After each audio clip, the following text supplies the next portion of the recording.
Byłoby fajnie mieć mikrofon, prawda? Zapewne tak. Dzień dobry wieczór, panie i panowie. Witam wszystkich bardzo serdecznie. Tutaj muszę przemienić. Dobrze, że jest w porządku. Bardzo witam wszystkich serdecznie w ten przepiękny niedzielny wieczór. Ja nazywam się Marcin Skruch i dzisiaj oczywiście, że tak, jak co tydzień, z niewielką świąteczną przerwą oczywiście, pomówimy o tym, co tam w Hormudzie, ale dzisiaj odcinek wyjątkowy, ponieważ panie i panowie, jak to co roku ma miejsce na początku stycznia każdego roku, wybieramy najlepsze i najgorsze produkcje minionego 2024 roku, tymże razem. Jest Witte Lancel, jest, witam. Dzień dobry, witam cię bardzo, bardzo serdecznie. A czemuż to takie? A niech będzie, pewnie, że tak. Witam bardzo serdecznie, witam wszystkich widzów, którzy oglądają czy to na YouTubie, Facebooku, Twitchu, co tam jeszcze mamy, Instagramie, a nawet TikToku, a także na pionowym YouTubie. Więc dzisiaj sobie, panie i panowie, wybierzemy jak najbardziej wiele produkcji. Tak się zastanawiałem, bo co roku robimy w ten sposób, że wybieramy najlepsze i najgorsze filmy. Kropka. Ale to było tak, że nominowaliśmy 20 produkcji i bardzo często był problem z tym, żeby te 20 produkcji jakoś uzbierać, jakoś tam je wybrać. Więc w tym roku zrobimy troszeczkę zamieszania. Ale zanim zamieszaniu, to oczywiście sprawy są urzędowe, trzeba je odpalić jak najbardziej. Więc na początek będzie o nim. Witam cię, Matizie, z salonu. Fajnie, że jesteś. Bardzo mnie to cieszy. Przed świętami, dawno temu oczywiście, panie i panowie, głosowaliście. No bo był taki pomysł, że trzeba będzie w tym momencie w cyklu Kultowe Horrory omawiam, co tam jest za cudo. Tak, Dzieci Kukurydzy teraz są omawiane, po prostu koszmarna seria, no ale niestety trzeba. Więc dobrze wiecie, że wybieracie, co będzie później, no i głosowaliście, panie i panowie, głosowaliście wy. Były do wyboru 4 propozycje. Oczywiście muszę tylko tutaj gdzieś wyświetlić, bo ja sobie jak w killerze wyłożyłem, żeby nie zapomnieć i zapomniałem. Jest, proszę bardzo, mam i to się wyświetli z tyłu, czy gdzieś się wyświetli, bo się nie wyświetlił w ogóle. No pewnie, że się nie wyświetli się, bo co by się wyświetlało. No nieważne, w każdym razie. Nie, no to z tyłu się wyświetli. Dobra, to nie tak. Zrobimy inaczej, panie i panowie. Były 4 propozycje. Były 4 propozycje do tego, ażeby to sobie spokojnie ogarnąć. I według was tak to, panie i panowie, wyglądało. Otóż miejsce 4., 3., 2., 1. Wiadomo, że będą miały tylko pierwsze. Więc, panie i panowie, na 4. zostało Ciche miejsce, na 3. miejscu 28 dni później, na 2. miejscu Ludzka stonoga i na 1. Cmentarz dla zwierząt. Oznacza to, panie i panowie, ni mniej, ni więcej, tylko to, że będę omawiał wszystkie filmy z cyklu Cmentarz dla zwierząt. Ich tam jest dosyć sporo. I tam jest dosyć spora liczba, bo to wiadomo, są te i stare, i te nowsze, więc rzeczywiście tego troszeczkę będzie i o tym sobie będziemy omawiać. W tym momencie jest, we środę była omówiona trzecia część bodajże, albo druga część, a nawet tutaj sobie sprawdzę, takiego cudownego filmu jak właśnie Dzieci Kukurydzy, a tego jest aż 11 części. Dzieci Kukurydzy 2, tak, tego jest 11 części, więc jeszcze przez 10 tygodni, bo dobrze wiecie, że jest 11 odcinków, potem jest jeszcze 12 jest odcinek podsumowujący. Tam są ciekawostki na zasadzie, czemu to powstawało, jak to się robiło i tak dalej, więc o tym sobie będziemy mówili. A potem będzie to Cmentarz dla zwierząt. O tym was wszystkich poinformuję. Co więcej, panie i panowie, no chyba tyle. Będziemy powolutku pewnie zaczynali. Będziemy się w to wszystko bawili. Mam nadzieję. Dajcie znać, jak w ogóle wam minęły święta, minął wam Sylwester. Mam nadzieję, że nie zastrzelili was za bardzo tymi fajerwerkami wszystkimi. Słuchajcie, jak ja zobaczyłem największy w Polsce pokaz dronów na Polsacie, ja cię kręcę. Po prostu jaka to była żenówa, jaka to była masakra, tego się oglądać nie dało, to było po prostu koszmarne. Cześć Adalet, witam bardzo serdecznie, jest i Jason Kruger, cześć, fajnie jest. Czy nagrywam mecz? Nie nagrywam, aczkolwiek muszę sobie go to gdzieś właśnie włączyć, żeby obejrzeć. Dla tych wszystkich, którzy nie wiedzą i nie muszą wiedzieć, panie i panowie, to chodzi o to, że jest mecz super puchar Hiszpanii, tak? Barcelona kontra Real Madryt. Zaraz sobie go tutaj gdzieś znajdę i jest, proszę bardzo, ciach, pach, prach. Mam nadzieję tylko, żebym dźwięku nie włączył, bo będzie rzeczywiście problematycznie i się może skończyć dziwnymi rzeczami. Także meczu nie nagrywam.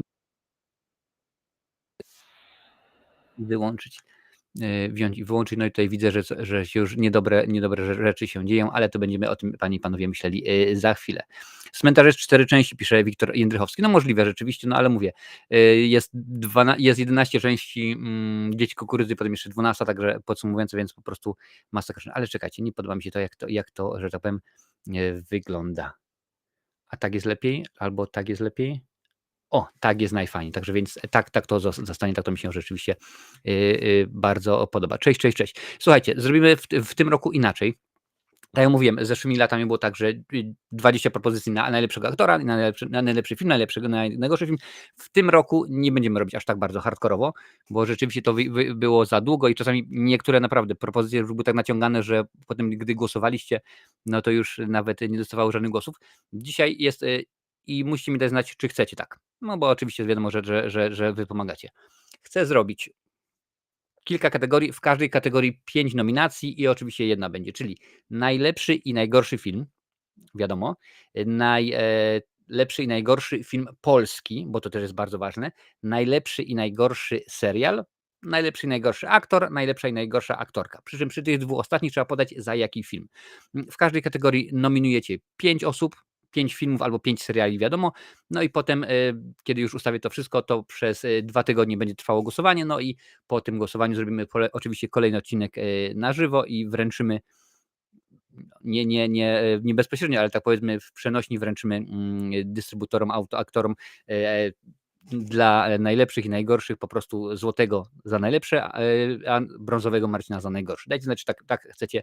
Mi się wydaje, że tak będzie w miarę sensownie, panie i panowie.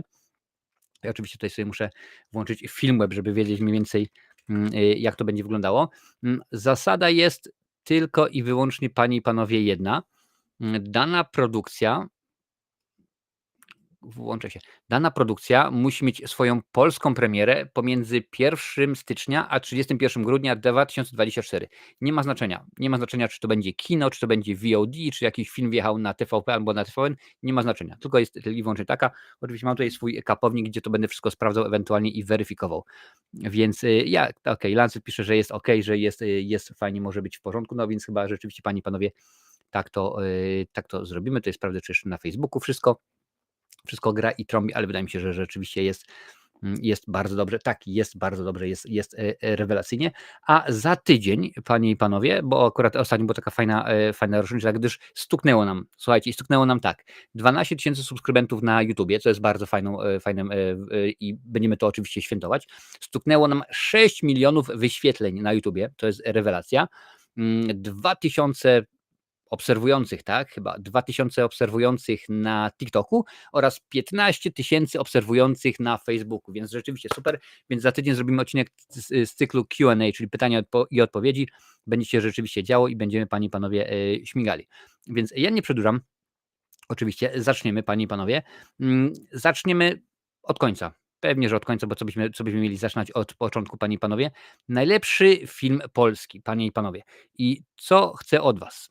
Chcę od was pięciu tytułów, pięć propozycji filmów, które uważacie, że są rzeczywiście warte polecenia, warte obejrzenia z 2024 roku. I jest jedna rzecz, jeżeli na przykład, jak już w tym momencie Lancel powie, że mi się na przykład podobał Akademia Pana Kleksa, potrzebuję jeszcze 2 osoby, żeby powiedziały tak, potwierdzam, to jest rzeczywiście świetny film. Jeżeli 3 osoby powiedzą, że dana produkcja się nadaje, dana produkcja jest rzeczywiście dobra, no to wtedy wpada na listę. Pierwsze 5 propozycji zostaje i będzie oczywiście brane pod uwagę. Więc ja zamieniam się w głos i czekam, panie i panowie, na wasze propozycje najlepszego filmu polskiego. Bo to jest rzeczywiście ważne. Tutaj Wiktor pisze, jeśli chodzi o najgorszy film polski, to umieściłbym tu Putina Patryka Wegi, ale niestety to już 2025 rok. Tak, wydaje mi się, że w ogóle chyba to będzie pierwszy rok od dawna rzeczywiście, gdzie nie będzie filmu Patryka Wegi wśród najgorszych, co jest rzeczywiście zaskakujące, no ale akurat tak się jakoś to rzeczywiście. Więc panie i panowie, wrzucajcie swoje propozycje, ja się napiję herbatki, bo w gardziołku zasycha. Witamy na czacie, muszę sprawdzić, czy tutaj właśnie czat jest włączony. Jest włączony, dobra, w porządku. Bo jak mówiłem, jesteśmy w kilku miejscach i tak powoli próbuję to ogarnąć. Jaką polską propozycję, jaki polski film umieścilibyście na liście najlepszych? Tak sobie przyglądam i tutaj będę wrzucał wam oczywiście jakieś tam propozycje, jakieś tam rzeczy, które gdzieś tam się pojawiały, panie i panowie. Na przykład powiedzcie mi, czy taki film jak KOS, według was jest to propozycja, która mogłaby się znaleźć na liście filmów do obejrzenia. Tutaj będę wam udostępniał ekran, między innymi, żebyście wiedzieli dokładnie o jakiej produkcji ja mówię. KOS jest to film, ale nie tak chcę to zrobić w ten sposób. O, lepiej. Jest to film Pawła Maślony. Polska wiosna 1794 rok. Do ojczyzny powraca generał Tadeusz Kościuszko z planem powstania przeciwko Rosjanom.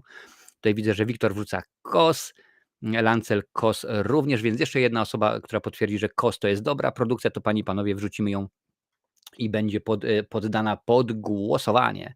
Dlatego rzeczywiście wydaje mi się, no ja akurat tutaj się przy okazji tej kategorii zdaje się 100% na was, no bo ponieważ panie i panowie, ja jestem bardzo zacofany. W Irlandii tak ciężko, muszę przyznać, że jest z polskimi produkcjami, więc co prawda niektóre docierają do kinach. Właśnie niestety tutaj Wiktor mówił dopiero co o nowym filmie Patryka Wegi, dotarły mnie słuchy właśnie, że ten film ma się pojawić w kinie tutaj, bo oczywiście jest kilka, to się nazywa chyba Polskie Filmy IE, czy jakoś tak.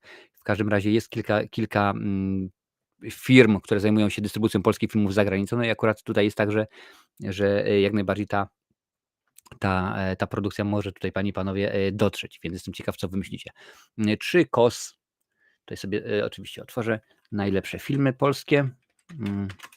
Filmy polskie, proszę bardzo, dobra i lecimy. Będę tutaj patrzył, czy macie rzeczywiście, proszę bardzo, jest od Wiktora, jest od Lancla i od Jasona Krugera, proszę bardzo, więc jest KOS, panie i panowie, numer 1, czyli pierwszy film, który jest nominowany do nagrody najlepszego filmu. Więc to jest propozycja pierwsza. Co byście wrzucili, panie i panowie, dalej? Co byście dalej poddali? Tutaj jaka propozycja, że tak powiem, was urzekła? Co sprawiło, że pełny ekran. Co sprawiło, że jest rzeczywiście dobrze. Tutaj oczywiście ja się posługuję Filmwebem i tutaj jest kilka rzeczywiście rzeczy, kilka produkcji. Chyba nikogo nie zaskoczę, jak powiem, że nie widziałem żadnego polskiego filmu. Żadnego, ani jednego. Nie udało mi się obejrzeć, mimo że na przykład Akademia Pana Kleksa już jest w tym momencie dostępna na irlandzkim Netflixie. Można go obejrzeć, ale jakoś tak jest to, że tutaj mam, zresztą wspierający dokładnie wiedzą, że w tym momencie nawet wrzuciłem gdzieś z godziny temu informację o tym, co będzie się pojawiało na kanale, no to tak to rzeczywiście jest. Proszę bardzo, jest propozycja od Lancla, Biała Odwaga, aż nawet już sprawdzam, co to jest za film. Biała Odwaga. Pokazują się dwa, domyślam się, że jeden to jest serial, a drugie to jest film, bo to jest akurat bardzo często. Kiedy to było, kiedy miał miejsce premiera? Okej, czy jest podane? Nie ma podane, ale domyślam, jest 2024.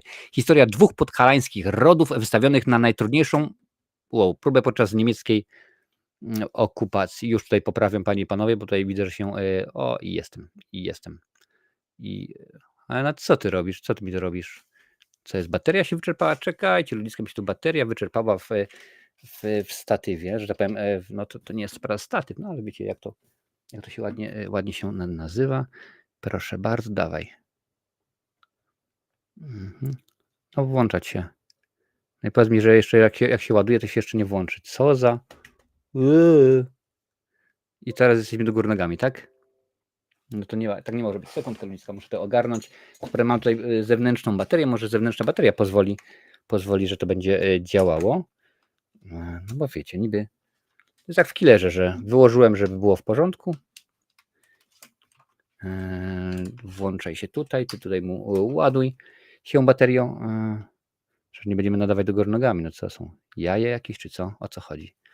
Chociaż z drugiej strony bym tak dał telefon do góry nogami. Sekundka. A widzicie, to jest wszystko, to jest YouTube, to jest rzecz na żywo. Także tutaj można kombinować. No pewnie i tak się teraz się nie... Jest, jakoś jest. Widać, że się udało. W porządku. Już tutaj patrzę. KOS-a musisz nadrobić koniecznie. No jeżeli gdzieś będzie, dostępny, nawet sobie sprawdzę, czy on nie jest czasem na którejś właśnie z platform VOD, bo oni tutaj informują o tym i jest, ale gdzie jest dostępny? Pokazać, gdzie jest. Na Sky Showtime, nie ma w Irlandii Prime. Na Prime jest. Ciekawe, czy jest na Prime Irlandii. No słuchajcie, to sobie będziemy, nie? Sprawdzimy sobie to wszystko. Bo wiem, że dużo osób mówi: "Stary, to jest na Prime". No jest na Prime, ale niekoniecznie na Prime brytyjskim, tak, bo Irlandia nie ma jeszcze swojego Prime'u. KOS. No niestety bardzo mi przykro, ale Kosa, nie mam, więc możliwe, że jeżeli zostanę za granicą, tutaj jest Sky Showtime, a w Irlandii Sky Showtime nie ma, ponieważ tutaj jest, Sky po prostu, krótko mówiąc. Dobra, ale mamy, Białą Odwagę. Jest zaproponowana Biała Odwaga przez Lanza. Panie i panowie, co wy na to? Czy Biała Odwaga to produkcja warta, mm, polecenia? Bo tutaj widzę, że rzeczywiście to jest, Marcina Koszałka. Produkcja, film, no widzę, że jeden z krytyków dał 7. No średnia ocena jest 6,5, więc tak sobie, tak, na 2 razy. Rzeczywiście jakoś nie jest to super, rewelacyjne, no ale co trudno. Filip Pawlak, Julian Świeżowski, Sandra Drzymalska, Jakub Gierszoł. O, Jakuba Gierszoła akurat lubię, panie i panowie. Czekam na to, czy potwierdzacie, że Biała Odwaga to jest produkcja, którą chcecie nominować do nagrody najlepszego filmu 2024. 3, 2, 1, 0. No bardzo mi przykro, Lance, Biała Odwaga niestety nie wjechała. Bardzo mi przykro. Czekam, panie i panowie, na kolejne wasze propozycje. Co tam myślicie, że może być? Zobaczymy, co Filmweb nam, poleca, bo tutaj rzeczywiście kilka produkcji, mają. Tu mnie zaskoczyli. Z tą produkcją mnie zaskoczyli, ponieważ nie spodziewałem się, że tak może być, ale od nich jest, Sami Swoi najlepsza. No tutaj i to jest zabawne, bo albo mamy tak słaby poziom, polskich filmów, że krytycy dają 4,4, a widzowie dają, czyli, my dajemy 5,8, a oni mówią, że to jest jeden z najlepszych filmów tegoż, minionego roku. Więc to jest dla mnie bardzo, bardzo zaskakujące, że tak to jest. Według was, film Sami Swoi to jest rzecz, którą byście powiedzieli: "Tak, ten film to jest po prostu top 3 minionego roku", a tutaj w ogóle lampa mi pokazuje, a trudno, życie. Nie kręć mi się tutaj. Stać, spokojnie, bateria się ładuje. Nie używałem dawno i okazało się, że jest słabo. Wiktor pisze: "Michał, ponarzekajmy o filmach, w recenzji Putina tak bardzo pojechał po Wedze, że aż kilka razy, obejrzałem". No widzisz, ja czekam akurat, bo ma być po pierwsze w kinie, a po drugie wysłałem, bo ja bezczelny jestem, a czemu nie, wysłałem, zapytanie do dystrybutora, czy może mi udostępnić tak zwany screener, czyli, wersję do obejrzenia w domu. Więc jestem ciekaw, panie i panowie. No dobra, ale teraz cały czas wybieramy, najlepszy polski film. Czy według was Sami Swoi to jest produkcja, którą chcielibyście, nominować? Panie i panowie, czekam na wasze propozycje. Tutaj widzę, że się nie pojawia nic na Instagramie. Nie ma nic tutaj oczywiście na pionowym YouTubie, jakkolwiek dziwnie by to nie zabrzmiało. Na TikToku również, nic się nie dzieje, więc w porządku, panie i panowie. Więc, 3, 2, 1 i usuwamy w takim układzie, Samych, Swoich, bo akurat to rzeczywiście nie jest propozycja dobra. Nie, słuchaj, zrobimy tak, że jeżeli na przykład okaże się, że, ciężko będzie nam wybrać, 5 propozycji, no to usuniemy tę kategorię i to nie ma najmniejszego problemu. To akurat wiesz, że jest normalna sprawa i w ogóle chyba tak będziemy chyba robić, bo to widzę rzeczywiście, że jest ciężko, ażeby powiedzieć, że ta produkcja jest dobra. Tutaj widzę, że teraz jeszcze Wiktor rzuca, że Sami Swoi, no to dobra, słuchajcie, jeżeli jeszcze jedna osoba podbije Samych Swoich, to ich też dodamy, a niech mają, mimo że akurat chyba niespecjalnie będą robili robotę, co? Ojej, nie wiem, czy Lancel, czy ty oglądasz? Cześć Kinga, witam cię bardzo serdecznie. W tym momencie wybieramy najlepsze polskie, produkcje minionego roku i, wybieramy nominacje do tychże i potrzebujemy 5 filmów. W tym momencie przypomnę, że już jest, przez was, nominowany film KOS i teraz jest pytanie, czy chcecie, ażeby Sami Swoi byli nominowani? Dziękuję Blagadam za suba, dziękuję bardzo. Czy chcecie, ażeby Sami Swoi? Panie i panowie, 3, 2, 1. Dobra, nie no, wywalam tych Sami Swoich w takim układzie, nie ma co się cyrtolić. Słuchajcie, to ja będę, po kolei tym filmem szedł. Jeżeli macie jakieś propozycje polskich filmów, to dawajcie znać. Kolejną produkcją, którą oni nam, podrzucają, to jest Pieprzyć Mickiewicza. Wiem w tym momencie, że 2 wchodzi niedługo do kin. Co mnie bardzo zaskakuje, jak tutaj popatrzycie, ocena krytyków 3,5, a Filmweb to oczywiście strona krytyków. Ocena widzów 5,2, a oni mówią, że to jest film, który trzeba rzeczywiście obejrzeć.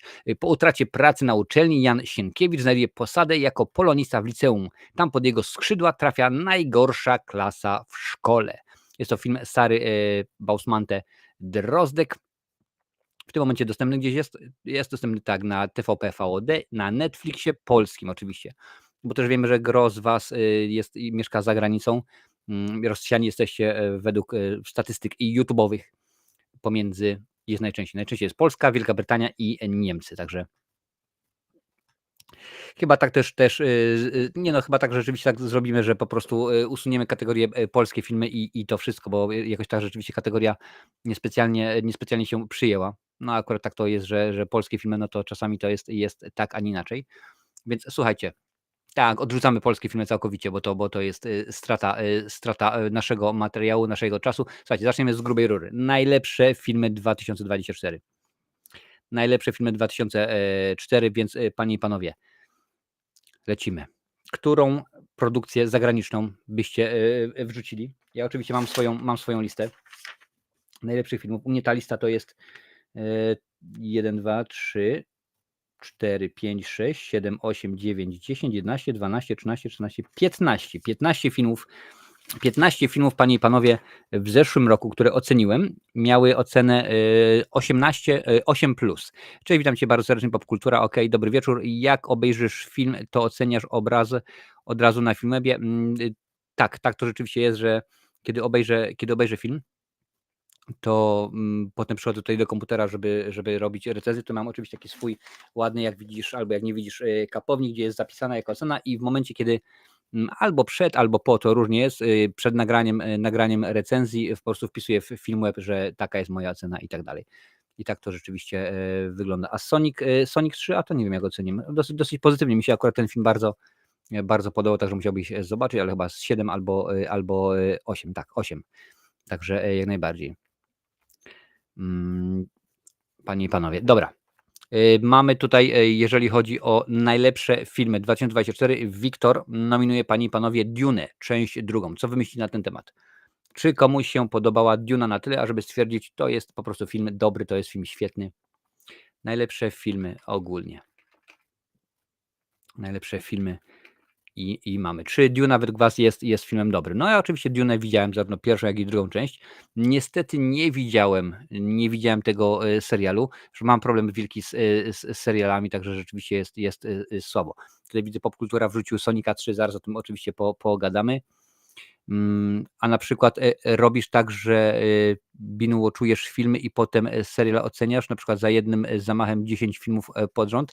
Wiesz co, czasami Bartosz, ja czasami jestem o tyle wredota, że ja czasami po prostu zapominam o tych rzeczach, wiesz, zapominam tego wszystkiego wrzucać, więc jest tak samo, tak jak widzisz, taki ładny kapownik, to zwykły po prostu kalendarz roczny. Czasami jest tak, że przeglądam go sobie i nagle jest, o kurde, 10 filmów i są zrobione recenzje rozpisane, ale nie są oceniane. No i wtedy wchodzę w Filmweb. Staram się raczej dawać to pod rząd. Ale teraz tak, Wiktor wrzucił jako propozycję Duna, więc jest po raz pierwszy, Krzysiek Kubiak po raz drugi, Nocturno po raz trzeci, Lancel i Jason Kruger. Panie i panowie, więc Duna zostaje Duna część druga, jest pierwszym filmem, który nominujecie do nagrody. Przypominam, będziecie przez 2 tygodnie głosowali, będziecie przez 2 tygodnie mieli możliwość zagłosowania na tenże film i zobaczymy, jak to będzie. Słuchajcie, tutaj akurat tego nie mogę wyświetlić, ale na pionowym YouTubie Popkultura Men wrzucił film Sonic 3. Ja tutaj może wrzucę, napiszę Sonic 3. Słuchajcie, czy według was Sonic 3 to jest film, który byście chcieli zobaczyć? Skoro już tutaj Popkultura Men go wrzucił raz, no to ja potrzebuję jeszcze 2 osoby, które potwierdzą, że ten film jak najbardziej jest dobry. To jest cały czas nominacja. My nominujemy te produkcje, wybieramy dzisiaj najlepsze filmy oraz najgorsze, najlepszy i najgorszy serial, najgorszą aktorkę i najlepszego oraz najgorszego aktora. Czy według was Sonic 3 to jest w porządku? Tutaj Lancy pisze, że meczycho się robi, że hej. Proszę bardzo, tutaj jeszcze do Popkultura Men Krzysztof Kubiak dorzuca, że jak najbardziej i Wiktor również. Także będzie w porządku, nie ma sprawa. Tutaj Bartosz, polecam Bolt, jestem legendą, dokument na Maxie. Bartoszu, ja mieszkam w Irlandii, niestety w Irlandii nie ma Maxa. Tutaj aż do chyba 2026 nie będzie Maxa, ponieważ tutaj jest Sky, a Sky akurat ma jakąś inną umowę właśnie z Warner Brothers, także akurat tak to jest. Słuchajcie, Sonic 3 jest nominowany. Więc tak to jest. Musisz pamiętać, że ja mieszkam w Irlandii. Tutaj to oczywiście wygląda inaczej. Słuchajcie, jaki trzeci film byście chcieli? Ja widzę, że Lancer już nam podrzucił, więc teraz ten film. Deadpool i Wolverine. Jeden z największych hitów, zresztą umieściłem go na ikonie, jeden z największych hitów minionego roku, oczywiście finansowych, bo rzeczywiście dobrze to wyglądało. Czy według was Deadpool i Wolverine to jest film, który powinien mieścić? Pamiętajcie, tylko 5 nominacji. W tym roku jest rzeczywiście bardzo hardkorowo. 5 nominacji. Będzie ciężko. Może być. Patrzę, piszcie, a ja sobie wleję sobie herbatkę. O, tu widać, czy nie widać? Się pokrywka ruszyła, prawie mi się wylało. Takiego się ładnego dzbanyczka dorobiłem.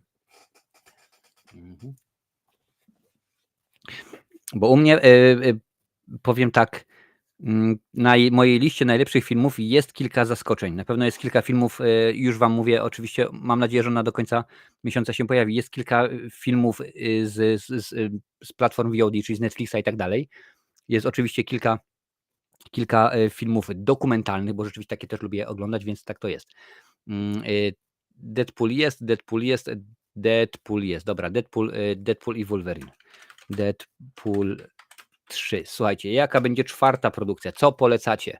Tutaj gdzieś mi śmignęło, Wiktor wrzucił, proszę bardzo, Substancja, czyli bardzo dziwny film z Demi Moore, między innymi w roli głównej, panie i panowie. Czy Substancja według was to jest rzeczywiście świetna sprawa? Za dużo dobrych filmów, Lancel pisze.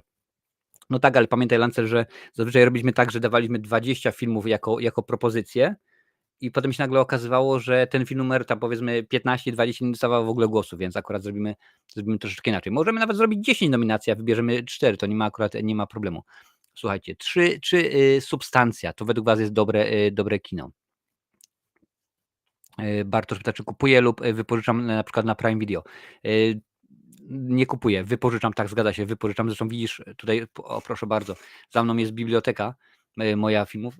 Dzisiaj w ogóle, gdyby nie to, że mamy odcinek, kiedy podsumowujemy ten rok, to bym pokazał wam, panie i panowie, bo oczywiście no, Mikołaj dla mnie był dobry, tak, no Mikołaj dla mnie był dobry, to jest tylko 1/4 tego, co dostałem, ale w przyszłym tygodniu, kiedy będzie oczywiście odcinek Q&A, pytania i odpowiedzi, pokażę wam, jak Mikołaj się do mnie uśmiechnął. Koło 100 filmów się uśmiechnęło do mnie? Chyba jakoś rzeczywiście tak, także bardzo, bardzo pięknie. Ale tutaj jest, teraz mówimy, Wiktor wrzucił, że Substancja, ktoś patrzy, Jason Kruger podbija Substancję i Nostromo Nocturno, Substancja również. Okej, widzę, że coraz więcej osób, coraz więcej filmów, więc możliwe, że akurat zrobimy tak, że będzie troszeczkę więcej propozycji, bo faktycznie tych filmów jest dużo, ale zobaczymy. Tu mamy Substancję. Super, teraz czekam na kolejną propozycję. Substancja jak najbardziej super. Substancja sztos! No i rzeczywiście Substancja robi robotę. Są takie 2 filmy, no oczywiście Substancja z Demi Moore i teraz niedawno był albo będzie w Polsce, czekajcie, już wam powiem. Chodzi mi oczywiście o Baby Girl z Nicole Kidman. Baby Girl, tak, była przedwczoraj premiera. No niby podobne miało być, a ja akurat, że tak powiem, niekoniecznie. Czy polecam jakiś fajny dokument? Musiałbyś dać znać, Bartosz, co lubisz oglądać, jakiego rodzaju dokumenty, czy są to powiedzmy takie dokumenty typu powiedzmy geograficznego, kosmosowe i tak dalej, czy akurat jak powstawał film, czy akurat biografie i tak dalej, bo tutaj w tym roku było kilka ciekawych. Pamiętam, że oglądałem na Netflixie jest dokument o Ginie Wilderze, jest dokument o tym, jak powstawał utwór na Live, tylko Heal the World, nie Heal the World, to był Michael Jacksona. We are the world, we are the children, także musicie dawać znać. Proszę bardzo, Krzysztof Kubiak podrzucił propozycję. Lancel, twoja propozycja będzie kolejna. W głowie się nie mieści część druga, panie i panowie. Czy według was to jest film dobry, to jest świetna animacja. Jeden z największych hitów kasowych minionego roku. Obserwuję was jak najbardziej. Cześć, widzę jest Wojtek, jest Zbigniew, Bogusia, Gosia i Ela na Instagramie. Fajnie, że jesteście. Także bardzo, bardzo dobrze. Bartosz, to jest, mam nadzieję, propozycja, więc za chwilę tą twoją propozycję wrzucimy po Lanclu, bo tutaj Lancel właśnie też wrzucił, także nie ma problemu. Co myślicie o W głowie się nie mieści?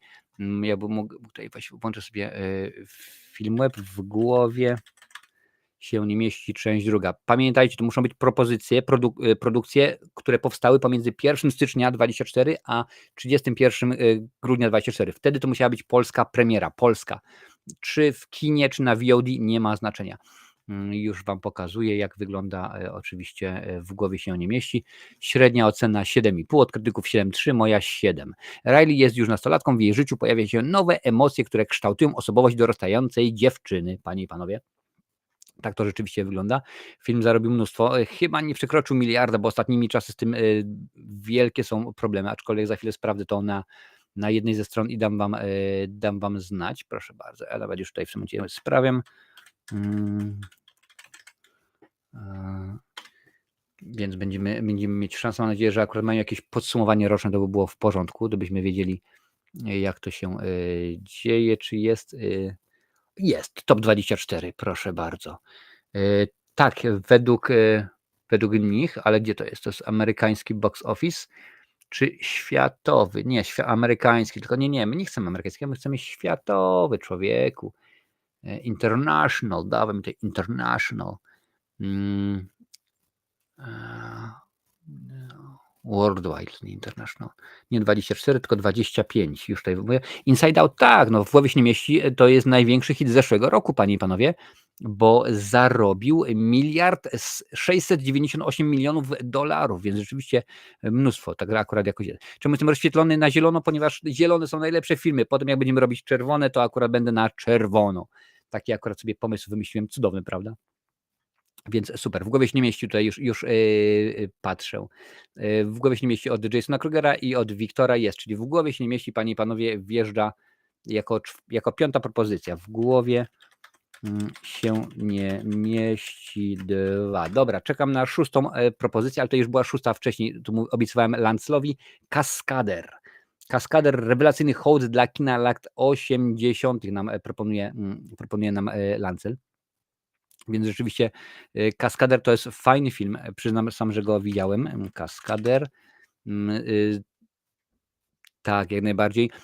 To czekaj, udostępnić znowu ekran. No widzicie, ja czasami zapominam o tym, że Colt Seavers porzuca zawód kaskadera, gdy znika gwiazda wysokobudżetowego filmu. W reżyserii jego ex decyduje się wrócić do branży. Reżyser David Leitch, a w roli głównej oczywiście świetny, rewelacyjny Ryan Gosling, Emily Blunt zresztą też jest bardzo dobra, zresztą cała obsada i Aaron Taylor-Johnson. Jest kilka rzeczywiście zacnych postaci, panie i panowie. Czy Kaskader według was jest dobry? No dobra, pisze Krzysztof Kubiak, niech będzie Kaskader. Czyli Kaskader po raz drugi, panie i panowie. Więc to jest akurat druga opcja. I czy jest, panie i panowie, czy będzie po raz trzeci, czy trzecia osoba stwierdzi, Kaskader to jest rzeczywiście produkcja warta obejrzenia, produkcja, którą trzeba jest. Od Jasona jest, więc jak najbardziej Kaskader, panie i panowie, wjeżdża, nominowany do nagrody najlepszego filmu. Słuchajcie, teraz tutaj było od Bartosza że powiem, z YouTube'a pionowego. Film pod tytułem Czerwona jedynka. Jest to produkcja, panie i panowie, jest to produkcja, która była jest dostępna na Amazonie Prime, na Prime. Już tutaj wam pokażę. Jak najbardziej. Więc teraz 3 Czerwona jedynka to jest według was produkcja, którą byście chcieli polecić. Ocena krytyków 4,7, ocena nasza widzów 6,0, ja dałem 5 gwiazdek. Po tym jak Święty Mikołaj zostaje porwany, szef ochrony bieguna północnego musi połączyć siły z najsłynniejszym łowcą głów na świecie w pełnej akcji misji, której celem jest uratowanie gwiazdki. Tak to rzeczywiście wygląda. Dobra, Wiktor, twoja będzie propozycja kolejna. Czy według was, panie i panowie, Czerwona jedynka to jest film, który byście chcieli widzieć na liście nominowanych do nagrody najlepszego filmu minionego roku? Lepiej od razu wpisywać sobie ocenki i od razu na filmem. No ale widzisz, że rzeczywiście jak się ogląda tam powiedzmy, tak miałem przez święta powiedzmy 10 filmów tygodniowo, no to łatwiej mi akurat jest zapisać w kapowniku i potem sobie ocenić. Słuchajcie, czy Czerwona jedynka to jest to, co byście chcieli? 3, 2 i 1, 0. Nie ma. Nikt nie potwierdził, więc Czerwona jedynka spada. Za co wjeżdża, tak jak mówiłem wcześniej, co obiecałem, od Wiktora Jędrychowskiego, Dziki Robot, panie i panowie. Niesamowity hit, niespodziewany hit z zeszłego roku rzeczywiście. Film, który jest bardzo, bardzo ciekawą produkcją. 8,0 krytycy, ja 8,0 i widzowie 8,2. Tutaj widzę, że Krzysztof Kubiak podrzucił też Dziki Robot, więc głosuję na niego, bo moje koleżanki ze studiów były i polecają. Pewnie, że tak. No to w takim układzie Dziki Robot po raz pierwszy, Dziki Robot po raz drugi, panie i panowie. Czy ktoś jeszcze powie, Jason Kruger wbił Dziki Robot po raz trzeci? Więc Dziki Robot ląduje na naszej liście nominowany. Jest to 7. propozycja. Okej, jako 8. propozycję tutaj widzę, ktoś już wcześniej wrzucił, ale ja muszę to znaleźć, bo żeby nic tutaj mi oczywiście nie może ucieknąć. Jest od Nocturno. Biedne istoty, panie i panowie. Propozycja jest właśnie taka, biedne istoty. Jest to film bardzo dziwny powiedzieć, to tak jakby nic nie powiedzieć, bo rzeczywiście produkcja jest niesamowita. Od krytyków 7,5, 7,5 od widzów, ode mnie 9. Jest to film oczywiście Jorgosa Lanthimosa. Młoda kobieta zostaje przywrócona do życia przez ekscentrycznego naukowca. Jest to bardzo dziwny film. Naprawdę jest to bardzo dziwna produkcja. Oscarowa. Oczywiście, że tak, jak najbardziej. Można go zobaczyć gdzieś, można pewnie go zobaczyć jest, jak widzicie, na Disneyu, a także na wielu platformach jak Player, Premier Canal Plus, Apple TV, Rakuten, Play Now, Prime, więc mnóstwo rzeczywiście miejsc, gdzie tą produkcję można zobaczyć i polecam, naprawdę warto, rzeczywiście warto. A dalej twoja propozycja będzie za chwilę, będzie kolejna. Więc jak najbardziej, jeżeli jeszcze nie widzieliście Biednych Istot, to jest rzeczywiście film, który trzeba polecić. Ja napisałem, że to jest film nie dla każdego, ale albo go kochasz, albo nienawidzisz. Cudowny klimat, pomysł i wykonanie. Rzeczywiście, a poza tym tam gra, no co ja będę wam mówił, no występuje w tym filmie, jeżeli pamiętam, nie mieli, Willem Dafoe, tak? Aż tutaj sobie sprawdzę, ale mi się wydaje, że Willem Dafoe się pojawia. Pewnie, że tak. On w ogóle we wszystkim jest genialny.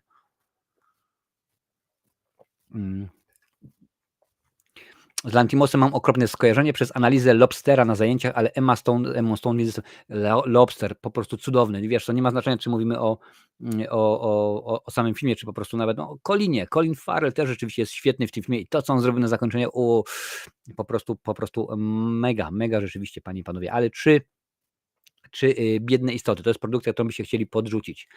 Także tutaj jest jedna już była, Krzysztof jest za, więc jeszcze jedną osobę czekam, ażeby powiedziała, że jak najbardziej to dla mnie, panie i panowie. Więc będzie zaraz odliczanie, zaraz Wiktor się odniosę do twojego pytania. Czy chcecie, ażeby Biedne Istoty były nominowane do filmu roku 2024? Panie i panowie, cześć Agata, witam cię bardzo serdecznie na Instagramie. 3, 2, 1, 0. Czy Biedne Istoty nie jest z 2023 roku? Pyta się tutaj Lulu na YouTubie. Wiesz co, to jest film z 2023 roku, ale on miał polską premierę w 2024, mam nadzieję. Tutaj wiesz, w tym momencie, a to jest dobre pytanie, bo akurat to jest wyznacznik tak naprawdę. Produkcja, reżyseria. Wiesz co, ja sprawdzę na IMDb, bo akurat IMDb chyba jest dosyć rzetelny. IMDb, Biedne Istoty. Sobie tak spokojnie weźmiemy 1, może 2 filmy zapasowo, żeby akurat w takich sytuacjach to się wiesz, nie było problemów. Pokaż wszystkie. Polska, gdzie jest Polska? Proszę bardzo. Finland, nie Finland, Poland. Nie. 19 stycznia 2024. Wtedy ten film miał oficjalnie polską premierę, więc to jest najważniejsze, więc jak najbardziej to zostaje. Także wtedy ten film miał swoją premierę i to jest dobrze. Biedny Istoty chyba premier miał jakoś w styczniu. Tak, w styczniu miał i tak, w Stanach, ale akurat to jest, no, to jest o tyle, ja lubię ten okres styczniowo-lutowy, ponieważ w Ameryce te wszystkie filmy, które mają być brane pod uwagę do Oscarów, do Złotych Globów i tak dalej, one wychodzą właśnie październik, listopad, grudzień, a potem one szybko przeskakują do nas i no, czasami jest tak, że nawet filmy, które mają dwuroczne opóźnienie, że na przykład są z 2022, a u nas dopiero pojawiają się później, także jak najbardziej. Tak, zgadza się, więc panie i panowie, Biedne Istoty wjeżdżają na listę. Biedne Istoty. Słuchajcie, zostało nam jeszcze 2 miejsca na tej liście. już mówię w tym momencie, jakie filmy nominowane są do tego, żeby wygrać. Duna część druga, Sonic 3, Deadpool i Wolverine, Substancja, W głowie się nie mieści 2, Kaskader, Dziki robot, Biedne istoty, panie i panowie. Te propozycje są od was. Tutaj było oczywiście, kolejna propozycja była bodajże od Adalet. Muszę ją tutaj wyświetlić. Tak, Adalet proponuje Omen Początek i Kod Zła. Zostaniemy na razie przy Omen Początek. Według Adalet taka propozycja jest, panie i panowie. Czy według was ten Omen to jest rzeczywiście film warty polecenia? Ja wam tutaj pokazuję. Omen Początek. Ja oczywiście nawet to, że teraz tak powiedzmy pobieżnie sprawdzamy, ja i tak to zweryfikuję, czy te filmy są dokładnie z tego roku, kiedy powinny być. Młoda Amerykanka zostaje wysłana do Rzymu, by rozpocząć życie w służbie Kościoła. Na swojej drodze napotyka mroczne siły, przez które zaczyna kwestionować swoją wiarę i odkrywa przerażający spisek, mając na celu sprowadzenie na świat zła wcielonego. Oczywiście jest to tak zwany prequel Omenu z lat 70., jeżeli pamięć mnie nie myli, z Gregory Peckiem, więc rzeczywiście jest świetna sprawa. Kinga, twoja propozycja będzie następna.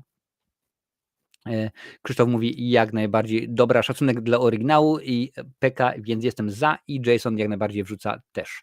I słuchajcie, tu dajemy na miejscu 9 jest Omen Początek i 10 propozycja, tutaj w tym momencie już mówiłem wcześniej, że będzie, więc propozycja jest od Kingi Anatomia Upadku i też muszę sprawdzić, ponieważ jest to oczywiście film z 2023 roku, jeżeli pamięć mnie nie myli, bo on już był oczywiście nominowany do Oscara i tak dalej, ale musimy sprawdzić, czy on rzeczywiście był wtedy, kiedy miał swoją polską premierę. Ale mi się wydaje, że to też jest 2024 rok, stety albo niestety, to już jak kto woli. Już tutaj sprawdzam, jak to wyglądało na świecie. Polska, gdzie jest Polska? Daj mi tutaj, czekaj, Ctrl F, Polska i będziemy wiedzieli. 23 luty 2024, więc jak najbardziej Anatomia Upadku również się kwalifikuje, panie i panowie. Mężczyzna upadł z wysokości i ginie. Czy jego żona jest za to odpowiedzialna? Jak już mówiłem wcześniej, film nominowany do Oscara, film oscarowy jak najbardziej. Także w porządeczku jest, można obejrzeć, panie i panowie, ten film już jest do obejrzenia jak najbardziej na Maxie, na playerze, na TV Smart, na Rakutenie, na Play Now, na mojekino.pl, na TVP VOD i tutaj, ale tutaj nie widzę, co to jest, to chyba Polsat, tutaj mi się wydaje wyświetla. Dobrze, Lancel, mam twoją propozycję też. Anatomia Upadku, panie i panowie. Czy chcielibyście, ażeby ten film był nominowany do nagrody? Pamiętajcie, to jest tak, że teraz nominujemy 10 filmów plus zrobimy jedną zapasową, gdyby się okazało, że któryś z tych filmów nie miał premiery w 2024 roku i potem przez 2 tygodnie będziecie głosowali. Ja wam pewnie w ciągu 2 dni wrzucę na kartę społeczność, wrzucę link do głosowania. Nocturno również podbija, że Anatomia Upadku była świetna, a Sandra Hüller, serduszko, no jak najbardziej serduszko, świetnie, ona zresztą miała akurat genialny tamten rok, więc mamy już 2 osoby, czy jeszcze jedna osoba powie, że Anatomia Upadku to jest kino, które chce zobaczyć, które po prostu zasłużyło, nie tylko, że na Oscara, jak to mówił Czereśniak w Czterech Pancernych, zasłużyłeś ci, powiadam, jak nie jeden generał nie zasłużył. Dobrze, dzisiaj mam dużo herbatki. Przynajmniej będzie można spokojnie gadać. Dobra, panie i panowie. Anatomia Upadku była 2 razy, więc czekam, czy ktoś chce po raz 3 powiedzieć, że tak, jak najbardziej. 3, 2, panie i panowie, 1, 0. Czy Anatomia Upadku ma się pojawić na liście? Nie widzę, nie słyszę. Więc bardzo mi przykro, ale Anatomia Upadku spada. Anatomia Upadku nie będzie brana pod uwagę, bo rzeczywiście stwierdziliście, że niekoniecznie jest to produkcja dla was. Dobra, szukamy dalej. Tutaj właśnie gdzieś się jeszcze pojawiło. Wcześniej jakaś była propozycja. Dobra, panie i panowie, Gladiator 2. Ja mam ostatnią propozycję. Gladiator 2 mi się szczerze podoba. Po tej propozycji będzie jeszcze jedna, oczywiście tak zwana zapasowa. Także ktoś. Nikt nie proponował. Lulu, twoja propozycja będzie ostatnią, panie i panowie. Gladiator 2. Czyli film Ridleya, mojego ulubionego reżysera Scotta. Nie no, bez przesady, nie będę nie będę robił jaj, bo akurat Ridley Scott już jak dla mnie już ostatnimi czasy nie robi dobrych filmów. Gladiator 2, ocena krytyków 4,9, widzów 6,3, moja 6/10. Dziękuję bardzo za suba. Elo, cześć, olo. Witam bardzo serdecznie. Tutaj Krzysztof Kubiak podbija Gladiatora i Jason Kruger również. Więc panie i panowie, mamy Gladiatora na miejscu 10. I teraz tak zwana propozycja zapasowa. O co chodzi? Otóż jeżeli się okaże, że któryś z tych filmów, które podaliście do tej pory, nie spełnia wymogów, bo rzeczywiście coś tam jest, no to akurat ten film wskoczy, ale to jest propozycja od Lulu i już wam mówię. Propozycja od Lulu to jest Civil War, to jest wojna domowa. Rzeczywiście film dosyć znany. Już tutaj wam pokazuję dokładnie co jest, bo to oczywiście posługuje się filmem, bo najwięcej osób korzysta. Ocena krytyków 7,0, 6,8 od was, 8,8 ode mnie. Przez pogrążone w krwawej wojnie domowej Stany Zjednoczone przedziera się grupa dziennikarzy, by w Waszyngtonie przeprowadzić ostatni wywiad z prezydentem, panie i panowie. Ten film można obejrzeć jak najbardziej na Prime, jest na Rakutenie, na Premiery Kanal Plus, Apple TV, Player, Cineman, Prime Video i TVP VOD, więc na tych wszystkich platformach można zobaczyć. Skoro jest jeden głos od Lulu, więc czekam jeszcze na 2 głosy dla Civil War, panie i panowie. Rzeczywiście bardzo, bardzo trudny film. Nie jest to rzeczywiście najłatwiejsze, najfajniejsze. No ale kino nie zawsze musi być lekkie, łatwe i przyjemne. Kino powiedzmy powinno robić wrażenie, więc akurat tak to jest. Jest drugi głos od Krzysztofa na Civil War, więc jeszcze jedna osoba i Civil War wpada na listę. Bartosz, jak wrzucił Madame Web, stary, bez przesadyzmu. Madame Web to co najwyżej na listę najgorszych, a tak lista najgorszych za chwilę będziemy tworzyć, panie i panowie. Więc Civil War, czy ktoś jeszcze dodaje Civil War, panie i panowie? Mamy 2 głosy na tenże film, Wiktor dorzuca jako trzeci, więc Civil War zamyka naszą, panie i panowie, listę. W tym momencie już wam mówię, które filmy według was oczywiście zostały nominowane do roli najlepszego filmu 2024 roku. Otóż jest to Duna część 2, Sonic 3, Deadpool i Wolverine, Substancja, W głowie się nie mieści 2, Kaskader, Dziki robot, Biedne istoty, Omen początek, Gladiator 2 i zapasowym filmem jest Civil War. Te filmy, panie i panowie, będą wszystkie wrzucone na listę, będziecie mogli o nich głosować. Przypomnę jeszcze raz, jest jeden warunek, produkcja, o której tutaj mówimy, muszą mieć swoją polską premierę pomiędzy 1 stycznia 2024 a 31 grudnia 2024. I tak się przedstawia lista nominowanych do najlepszego filmu minionego, panie i panowie, minionego roku. Ja sobie tylko łyknę herbatki i wam przypomnę, panie i panowie, jeżeli macie, a czemu to jest jeszcze się wyśla? Już nie powinno. Jeżeli macie ochotę wesprzeć mnie, zostać wspierającym, proszę bardzo, tutaj jest jak najbardziej kod QR do Patronite'a, możecie zeskanować i zostać wspierającym. Będzie mi niezmiernie miło, panie i panowie. Teraz kolejna rzecz. Seriale. Teraz skupimy się przez minut kilka na serialach, panie i panowie. Chodzi mi o to, ażeby ale pytanie jest na rozluźnienie pytań z najbeczki. Widziałeś zwiastun Hard Eyes? Zapowiada się fajny slasher od twórcy Krzyku. Widziałem, ale nie do końca. Dużo ostatnio było. Wskoczył mi jakiś zwiastun z filmu z Jasonem Stathamem, wskoczył mi zwiastun jakiegoś filmu w samolocie. To możliwe, że to było. Nie, to był jakiś zwiastun z filmu w samolocie od twórców Johna Wicka, więc jakoś tak rzeczywiście tak to wyglądało, ale możliwe, że widziałem, ale niekoniecznie. Słuchajcie, najlepszy serial 2024. Potrzebuję od was, zobaczymy jak to będzie leciało, od 5 do 10 produkcji, które w zeszłym roku i tutaj musimy ustalić granicę. 3. Cały serial musiał mieć swoją premierę w przyszłym roku, czy na przykład sezon tego serialu musiał mieć premierę w 2024 roku. Mi się wydaje, że tak, bo tutaj widzę Lulu wrzuciła, ale sezony też można, czy tylko seriale, które wyszły w 2000. Wydaje mi się, że sezon. Umówmy się, że sezon, który wyszedł. Na przykład załóżmy Squid Game, sezon 2, proszę bardzo, to była dobra produkcja i chcę jak najbardziej. No tutaj oczywiście nie będziemy się opierać na kino, bo serial nie ma w kinie, ale jak najbardziej wrzucajcie i dawajcie znać. Ja tutaj sobie przeczytam. Marcin Strzelać o animacji Flow zdobyła Złotego Globa za najlepszy film animowany. Okazała się być lepsza od Dzikiego Robota. Wiktorze, a skoro już wspierający wiedzą, to tobie też już mogę powiedzieć. Flow będzie omawiane najprawdopodobniej już w piątek, także jak najbardziej słyszałem i będzie fajnie. Słuchajcie, jest propozycja od Lancla. Pewnie, że tak, gdzie to jest? Tutaj jest, proszę bardzo. Lancel, Pingwin. Wiktor wrzuca Pingwin, Nocturno wrzuca Pingwin, więc teraz seriale, panie i panowie, czyli od razu mamy 3 osoby. Tutaj sobie zapiszę najlepszy serial.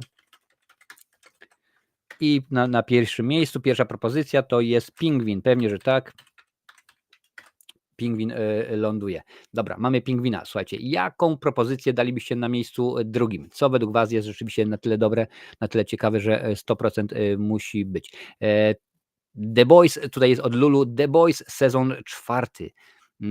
Aż sprawdzę, czy The Boys, czy 4. sezon, ale mi się wydaje, że akurat to musiało być 4. sezon w zeszłym roku. Sezon 4, proszę bardzo, pokazać mi, kiedy miał swoją premierę odcinek Departament Brudnych Zagrywek. Streszczenie odcinka, dawać mi tutaj informacje na temat tego. Tak, 13 czerwca 2024. Dziękuję bardzo, Lulu, bo to jest jeden z moich ulubionych seriali. Panie i panowie, czyli The Boys. Od Lulu jest propozycja, więc jak najbardziej jest ten. Krzysztof Kubiak, twoja propozycja będzie następna. Teraz głosujemy na The Boys. Czy uważacie, że The Boys to jest produkcja, którą warto polecić? No, oczywiście, że tak, ale to musi paść od was, więc ja czekam, aż będzie w porządku. Tak, w czerwcu, dziękuję bardzo. Ja mówię, to jest 13 czerwca i tylko czekam na drugi sezon. A czemu ja w ogóle wam nie pokazuję tego? Się kręcę, tego jest tyle tutaj, że akurat do klikania, do przytykania, że jest czasami słabo. Wzywam wszystkich patriotów, przybywajcie jutro pod budynek sądu na wyrok w sprawie Homelandera. A czemu tak Homelander napisali, a nie jak on się nazywał? Ojczysława. Ojczyznosława. I bądźcie gotowi, jeśli skorumpowany system sprawiedliwości chce lecieć, to pożałuje tego. Proszę bardzo, tutaj patrzymy, czyli The Boys, panie i panowie, to jest serial sezon 2, oczywiście trzeba będzie dodać, sezon 4, co ja gadam, musi być. Ojczyznosław, tak akurat dosyć fajnie jest zrobione. Więc panie i panowie, The Boys, sezon 4, po raz pierwszy. Tutaj Bartosz napisał, że tak, ale tak co? Tak do tego filmu, czy nie? Jason wrzucił jako drugi, czyli jeszcze jedna osoba? Jeszcze jedna osoba na The Boys i The Boys wskakuje na listę nominowanych. Panie i panowie, po raz pierwszy, po raz drugi, panie i panowie, i The Boys, ile to było odcinków w ogóle? 4, 5, 6, 7. I popatrz, widzisz Lulu, niby w porządku, ale patrz, ja odcinków poszczególnych nie pooceniałem. I tutaj Bartosz wrzuca, że tak, więc okej, jest tutaj, że The Boys, jest tutaj, że tak, więc panie i panowie, wrzucamy The Boys jako drugi serial, The Boys sezon 4 jako drugi. Okej, co będzie trzecią propozycją? Ano trzecią propozycją będzie film, przepraszam bardzo, serial. Serial od Krzysztofa, Matki Pingwinów. Zaraz zobaczymy, co to jest. Lancel, twoja będzie kolejna. Matki Pingwinów. Proszę bardzo, czy to jest serial? Tak. Zawodniczka MMA, której 7-letni syn zostaje wydalony ze szkoły, zdaje sobie sprawę z tego, że najtrudniejszą walkę stoczy nie w oktagonie, ale na polu rodzicielskim, panie i panowie. Jak zresztą tutaj mówił wcześniej chłopaki, to jest polska produkcja, Masza Węgrecka, Barbara Wypych, Magdalena Różyczka i kilka rzeczywiście innych znakomitych osobowości. Polska premiera 2024 rok. Tutaj damy to w ten sposób. Patrzę już, jak tutaj, czy głosujecie. Czy według was Matki Pingwinów to jest jak najbardziej dobra propozycja dla was? No ja akurat, jak widzicie, nie miałem możliwości tego zobaczenia. Ja wiem, że to jest pokazane tak, dostępne na Netflixie, no ale irlandzki Netflix nie zawsze ma, chociaż to naprawdę nie wiem, nawet nie irlandzki Netflix nie ma tego, bo czasami jest tak, że na przykład Amazon Prime nie ma irlandzkiego Amazonu, jest brytyjski, więc akurat tutaj jest różnie. Ale czy według was Matka Pingwinów to rzeczywiście produkcja, którą byście chcieli, a żeby trafiła na listę 5 jak najbardziej nominowanych. Patrzymy tutaj widzę, że są kolejne produkcje. Lancla kolejna będzie produkcja i potem będzie propozycja od Lulu. Potem będziemy patrzeć dalej, panie i panowie. Matki pingwinów. 3, 2 i 1. No, coś się dzieje, coś się dzieje. Oj, oj, oj, oj, oj, rzeczywiście Meczycho jest niesamowity, tutaj widzę, co się dzieje. 0. No niestety matki pingwinów, Krzysztofie, nie wpadają na naszą listę. Teraz od Landsla jest produkcja Idź przodem, bracie. A czemu mam caps lock włączony? Idź przodem, bracie. Kolejna produkcja. Zwolniony z pracy policjant z oddziału specjalnego usiłuje odnaleźć się w roli sklepowego ochroniarza. Pewnego dnia odkrywa sposób na swoje problemy finansowe. 2024 rok, panie i panowie, dostępny? Pewnie, że tak, jest na Netflixie dostępny, tylko mówię, sprawdzajcie, czy, bo wiem, że nie wszyscy oglądają to w Polsce, sprawdzajcie, czy to jest rzeczywiście u was jest dostępny. Idź przodem, bracie. Netflix irlandzki, masz inne filmy i seriale? Tak, są inne filmy i seriale, nie wszystko jest. Gro filmów na przykład polskich, albo no to wszystko zależy tylko i wyłącznie od licencji. Sprawa jest taka, że w Polsce, no powiedzmy, główne gracze, tak? Masz Netflix oczywiście, masz Disneya, no i umówmy się, że masz Amazon Prime Video. No i jeszcze Sky Showmax, czy jakoś tak. W Irlandii jeszcze jest Max, czyli Hapciak. W Irlandii nie ma Maxa, bo tutaj jest Sky. I Sky ma umowę z Warner Brothers bodajże do 2026 roku. Czyli Wielka Brytania, a Irlandia to tak bardzo mały rynek, że tutaj w ogóle nawet nic nie ma, więc my jesteśmy podpięci pod Wielką Brytanię, więc tutaj wszystko jest z Wielkiej Brytanii, także no bardzo mi przykro. Niestety tego tutaj nie ma, ale jest propozycja, jaka była propozycja, gdzie to mi uciekło? Idź przodem, bracie, panie i panowie. To jest polska produkcja, też chyba tak aktorzy wyglądają polsko, tak, jak najbardziej. Cezary Żak, proszę bardzo, Marcin Kowalczyk, Konrad Eleryk i Piotr Witkowski. Tenże serial możecie sobie zobaczyć jak najbardziej również na Netflixie. Idź przodem, bracie, czy dajecie radę, panie i panowie? Jest od Jasona, jak najbardziej jest od Kingi, więc wbijamy. Idź przodem, bracie. Idź przodem, bracie. Dobra. 4. propozycja, już wam tutaj wrzucam, bo oczywiście kilka podrzuciliście, więc muszę jak najbardziej zobaczyć, co tutaj się dzieje.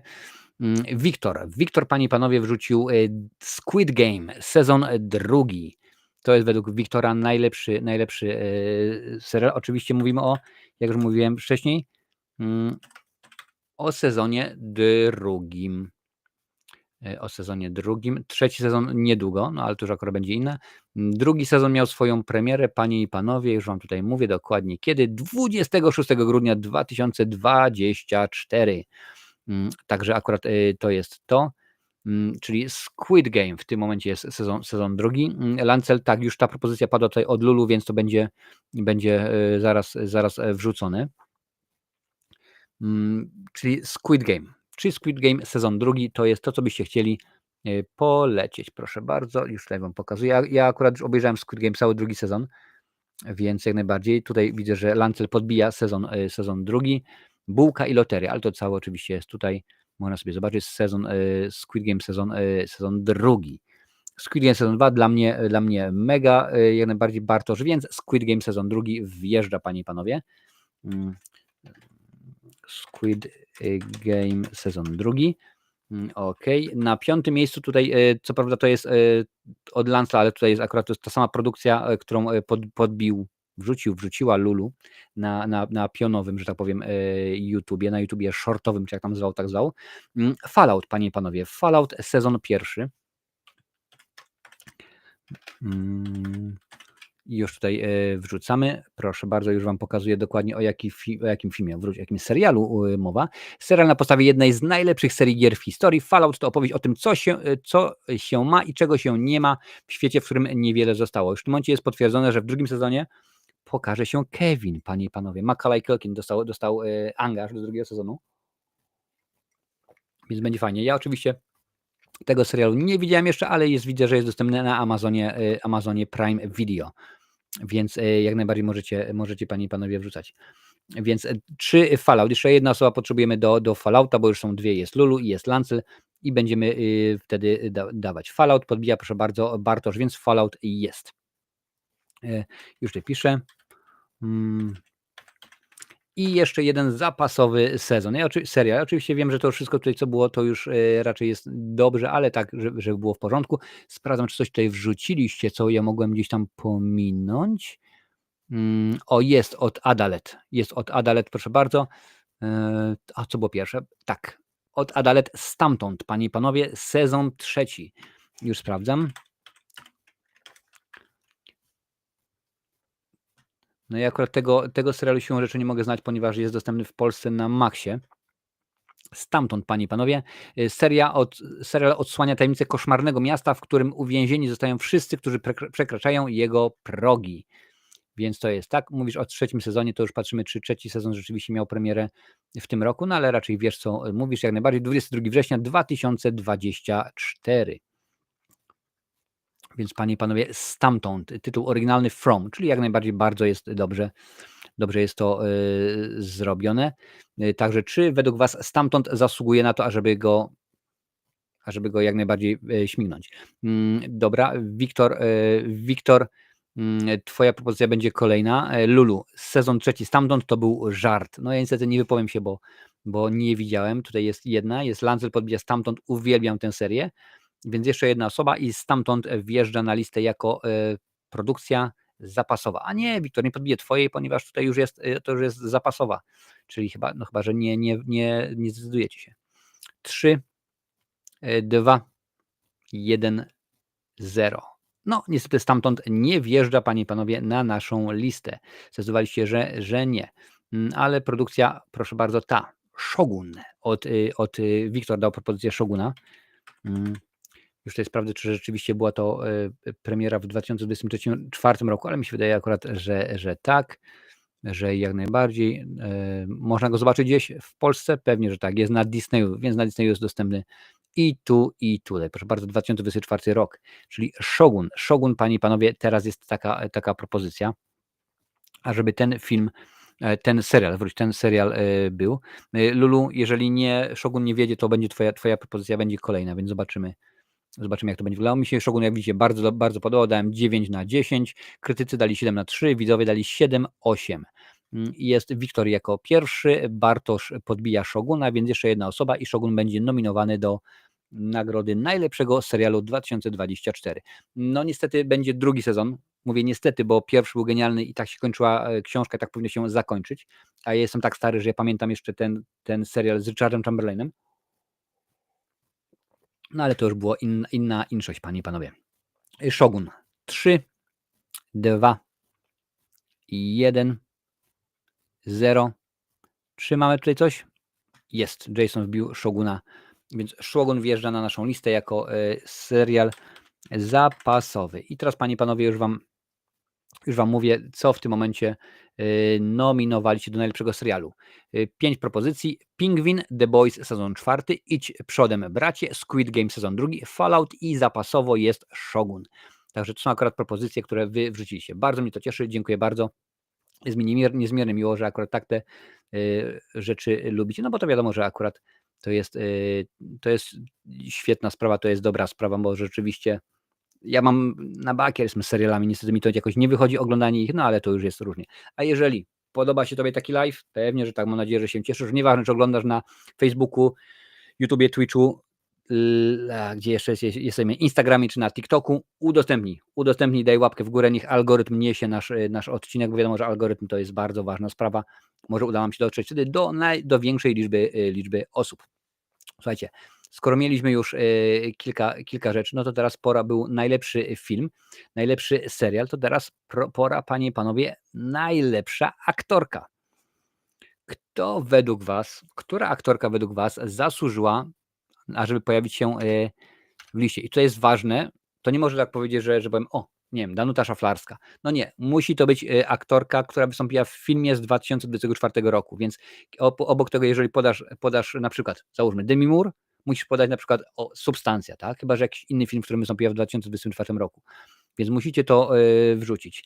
Ja tutaj sobie ładnie zapiszę. Dobra, najlepsza aktorka. Jaką aktorkę byście widzieli Najlepszy film w minionym roku i to sobie popatrzę, co ja tutaj mam. No jest kilka rzeczywiście, jest kilka propozycji, które byłyby fajne i to jest, słuchajcie, nieważne, czy aktorka ta wystąpiła w roli pierwszoplanowej, czy drugoplanowej, bo nie będziemy przyznawać nagrody dla najlepszy aktor, aktorka nie będziemy się bać. Po prostu wystąpiła w filmie i jestem ciekaw, co wy rzeczywiście na to. No, chyba się sam nadziałem na to, co powiedziałem, bo od razu Lancel Demi Moore, Substancja, Wiktor Demi Moore, Substancja, Wiktor Z. Demi Moore, Substancja. No to rzeczywiście akurat bardzo szybko poszło. To już zapisuję. Demi Moore, Substancja. Dobrze. Szybko poszło, zdecydowanie tak. Dobrze, kolejna, panie i panowie, kolejna aktorka, kolejny film, co by to mogło być. Tutaj jest od razu już Nocturno podał. Mickey Madison za Anorę, za film pod tytułem Anora, już tutaj sprawdzamy. Dawajcie znać, czy wam się to podoba, czy akurat rzeczywiście jest w porządku. Tak, polska premiera to 22 listopada 2024, więc jak najbardziej tutaj się od względów technicznych wszystko zgadza. Młoda stripteaserka wychodzi za mąż, a jej wybrankiem jest syn rosyjskiego oligarchy. Rodzice młodego mężczyzny postanawiają jednak przybyć do USA i unieważnić małżeństwo. Oceny dosyć fajne, bo od krytyków 7,7, od widzów 7,5, więc raczej jest zacnie, więc wygląda się fajnie. Witam bardzo serdecznie. Dziękuję Bartoszu, że zostałeś wspierającym. Bardzo mnie to cieszy. Jest niesamowicie fajowsko. Jeżeli, no myślę, że dostałeś już wiadomość w tym momencie, albo dostaniesz wiadomość odnośnie naszej grupy na Facebooku. Jeżeli jesteś na Facebooku i masz ochotę dołączyć do skruchowiska, no to jak najbardziej. A jeżeli nie, to i tak na YouTubie są publikowane i wszystkiego rodzaju informacje odnośnie czego?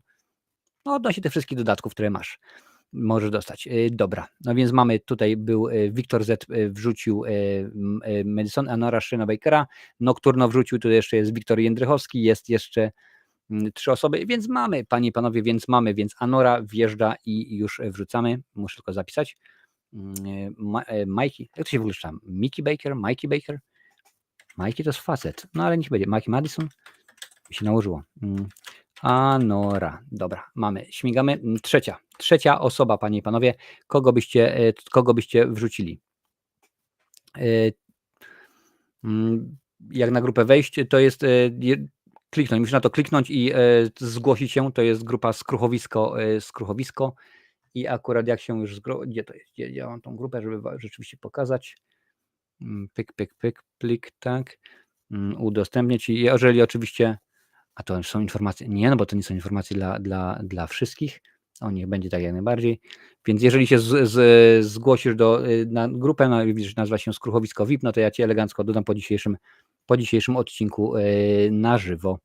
A jeżeli ci się nie uda, to po prostu wyślij mi maila na marcinowerecenzje@gmail.com i akurat będziemy wtedy to ogarniali dalej. Panie i panowie, kogo tutaj mamy? O, jest Lancel, nie tutaj, gdzie to było? Jest Lancel. Ella Purnell za Fallout. Panie i panowie, pewnie, że tak. Może być aktorka również z serialu. To nie ma jak najbardziej problemu. Więc panie i panowie, dajcie znać. Tak, wspominam o tej grupie. Sprawdź swoją wiadomość, którą dostałeś od YouTube'a, tam powinno być rzeczywiście to wszystko napisane, a jeżeli nie, to jak mówię, odezwij się do mnie. I propozycja jest, tak jak mówiłem wcześniej, od Lancela, Ella Purnell za Fallout. Dopiero co mówiliście o tym serialu, więc teraz pora. Ania Arman, piękny, ale co? Pewnie substancja, bo rzeczywiście to jest film bardzo, bardzo inny, bardzo dziwny, ale bardzo, bardzo ciekawy.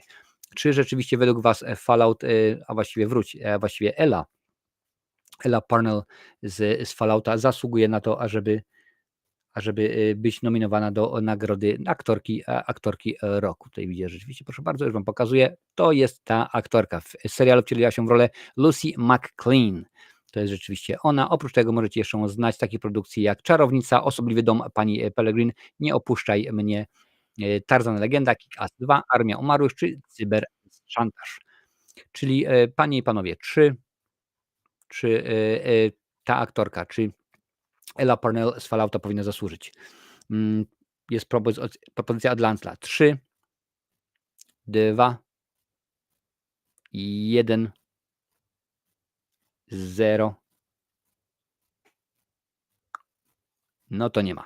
No to nie ma. No i Waltona poczekaj, aż będą faceci. Dobrze, w takim układzie bardzo mi przykro, ale ta pani nie trafia na naszą, listę, na naszą propozycję. Dalej lecimy. Kto tutaj widzę jest? Teraz słuchajcie, nie wrzucajcie facetów będziemy wrzucali za chwilę. Na razie przypomnę tylko i wyłącznie aktorki, więc na przykład Sacha Baron Cohen to jest gentleman, z jego nie będziemy wrzucali. Tutaj jest propozycja od Wiktora. Christine Milotti za Pingwina, już tutaj sprawdzę oczywiście, co jest grane. Pingwin, gdzie to jest? Jak najbardziej. Pokazuję wam, udostępniam panie i panowie, ale to nie tak miało być. Nie miało być Pingwin postać, tylko Pingwin miał być serial. Tutaj jest, proszę bardzo, jest serial. Panie i panowie, już wam pokazuję. Christine Milotti. Ona oczywiście w serialu wcielała się w Sofię Falcon. Ona akurat rzeczywiście jest propozycja, ażeby to ona otrzymała w tym momencie nominację. Czyli Nocturno podbija i jak najbardziej, czyli jeszcze jedna osoba i Christine Milotti wjeżdża na naszą listę. Oprócz tego znana jest z takich produkcji jak Palm Springs, Pingwin, oczywiście Czarne Lustro, Fargo, Wilk z Wall Street, Jak poznałem waszą matkę, Ginie 2020 i Nowoczesna miłość. Pingwin oczywiście jest dostępny w tym momencie do obejrzenia. Jest on dostępny na Maxie i chyba tak, i jeszcze na TV Smart, panie i panowie, ale to akurat nie znam tego. Nie widziałem Pingwina, no bo wiadomo, że nie widziałem, ale tak to rzeczywiście jest. Krystyna Milotti zdecydowanie jak najbardziej, czyli raz, dwa i jeszcze trzecia osoba. Tu nie ma trzeciej osoby, jeszcze jest Lancel, jest Nocturno i jest Wiktor. Dobra, mamy 3 osoby. Krystyna Milotti dostaje nominowana za.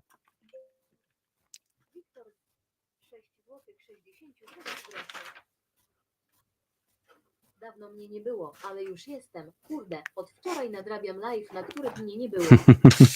Dziękuję bardzo, Krystyna.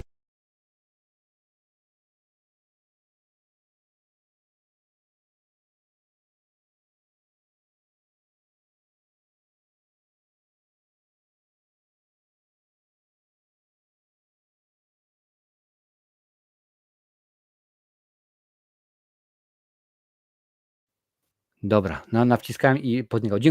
Dziękuję bardzo za donata. Jest mi niezmiernie miło. Fajnie, że nadrabiasz. No teraz było kilka przerwy dni od czasów świątecznego, charytatywnego quizu. Nie było nic akurat, ale to dobrze. Dobra, słuchajcie, kogo byście jeszcze wrzucili, panie i panowie? Chciałem wrzucić na 2025 rok, tutaj pisze Lulu, no ale niestety rzeczywiście tak to jest. Okej, spróbujemy. Lulu, panie i panowie. Lulu wrzuciła Elizabeth Dębicki za Maxine. To była ta reżyserka jak coś. No to już sprawdzamy, panie i panowie. Już wrzucamy. Pewnie, że tak, jeżeli to jest Maxine. Czemu to? A to ma być przez 3x, ja dam tylko 2x, no widzicie. Okej, Maxine. Proszę bardzo, już wam pokazuję. Już wam pokazuję. Elizabeth Dębicki grała Elizabeth Bender w tymże filmie. Czy według was zasługuje? No wiem, że już nie słuchaj, teraz już sobie ogarnąłem. Cześć Izabela, witam wszystkich bardzo jeszcze raz serdecznie. Lancel, twoja propozycja będzie kolejna. Mam nadzieję, że teraz jest wszystko w porządku. Tak, to już teraz wszystko w porządku. Domyślny jest, tak, teraz jest git. Okej, teraz jest w porządku. Nie była zbyt wysoko oceniana, ale jak na moje cudownie wyszła w postać, pisze Lulu. No i super, no i nie ma problemu. Tutaj jest po raz pierwszy Wiktor wrzuca Maxine, oczywiście, że podbijam, kocham trylogię T. Westa, więc jest drugie, więc jeszcze jedna osoba i Elizabeth Dębicki za rolę w filmie Maxine będzie nominowana do najlepszej aktorki 2024, panie i panowie. Więc czekamy, co wy na to powiecie. A ja powiem tak, witam bardzo serdecznie Chmurkę i Agatę. Bardzo fajnie, że jesteście na Instagramie. Niezmiernie mnie to cieszy.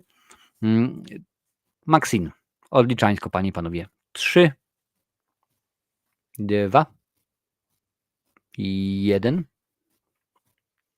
0. No i bardzo przykro. Niestety Elizabeth Dębicki nie znajduje się na naszej liście, panie i panowie. Nie znalazła uznania w waszych oczach, a szkoda, bo rzeczywiście warto doceniać. Słuchajcie, propozycja od Lancela. Emily Blunt za film Kaskader. Już tutaj sprawdzam. Dopiero o tym filmie oczywiście była mowa, był nominowany przez Was do najlepszego filmu 2025, ale tutaj widzę, że jest z opóźnieniem Kinga. Grzesik wrzuciła, że Maxi, no to dobrze, to uznamy jeszcze w takim układzie. To uznamy. Piszę, dobrze.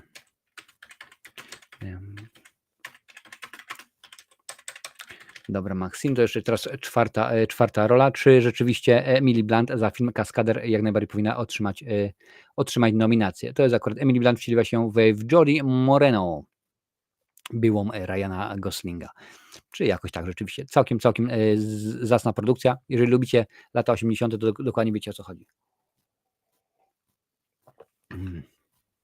Super. Super jest.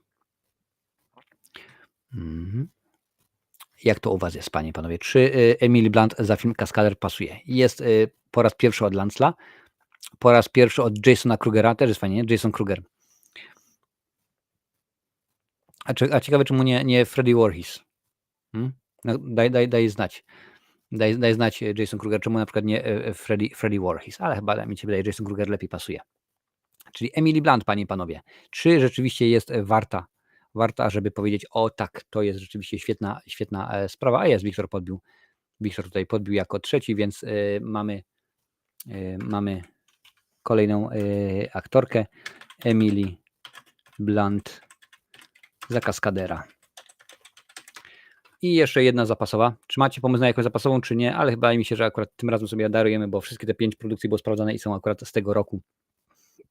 Więc tutaj chyba nie ma rzeczywiście potrzeby, panie i panowie.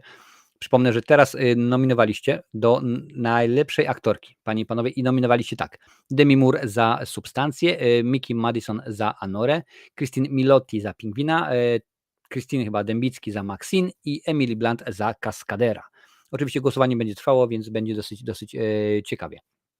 Teraz, panie i panowie, pewnie, że tak, pójdziemy na najlepszego aktora. Najlepszy aktor 2024. Kogo wy byście dali? Najlepszy aktor 2024. Kto według was i za jaki film oczywiście powinien się tutaj na tej liście pojawić, bo akurat dużo można byłoby powiedzieć. No ja już mam kilka propozycji, jak chociażby widzę, co nominowaliście, jakie filmy, jakie produkcje, to już domyślam się, kogo byście mogli pewnie podrzucić, no ale to oczywiście tylko i wyłącznie zależy, panie i panowie, to zależy tylko i wyłącznie od was. Więc dajcie znać.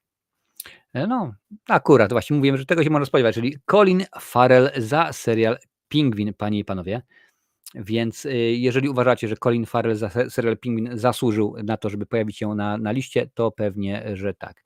Wiktor tutaj wrzucił po raz pierwszy, Bartosz wrzucił jako drugi, więc jeszcze jedna osoba i Colin Farrell, Colin Farrell, czyli ziomal z Irlandii, Colin Farrell, Pingwin. Ląduje na naszej liście. Dobra, na miejscu drugim, panie i panowie, kto się pojawi na miejscu drugim? Widzę, że bardzo dzisiaj aktywny jest Lancel, więc czemu nie? Denzel Washington za rewelacyjnego Macrinusa w Gladiatorze. Zgadza się, jak dla mnie Denzel Washington skradł ten film. To akurat nie polega wątpliwości. Dobra, Lulu, twoja propozycja będzie następna. Także mamy, panie i panowie, Denzela Washingtona za rolę w filmie Gladiator 2. Co wy na to? Czy rzeczywiście to jest świetna sprawa? Ja przypomnę, to muszą mieć produkcje, które miały polską premierę pomiędzy 1 stycznia a 31 grudnia 2024. Nieważne czy film, czy serial, to jest wszystko jak najbardziej w porządku.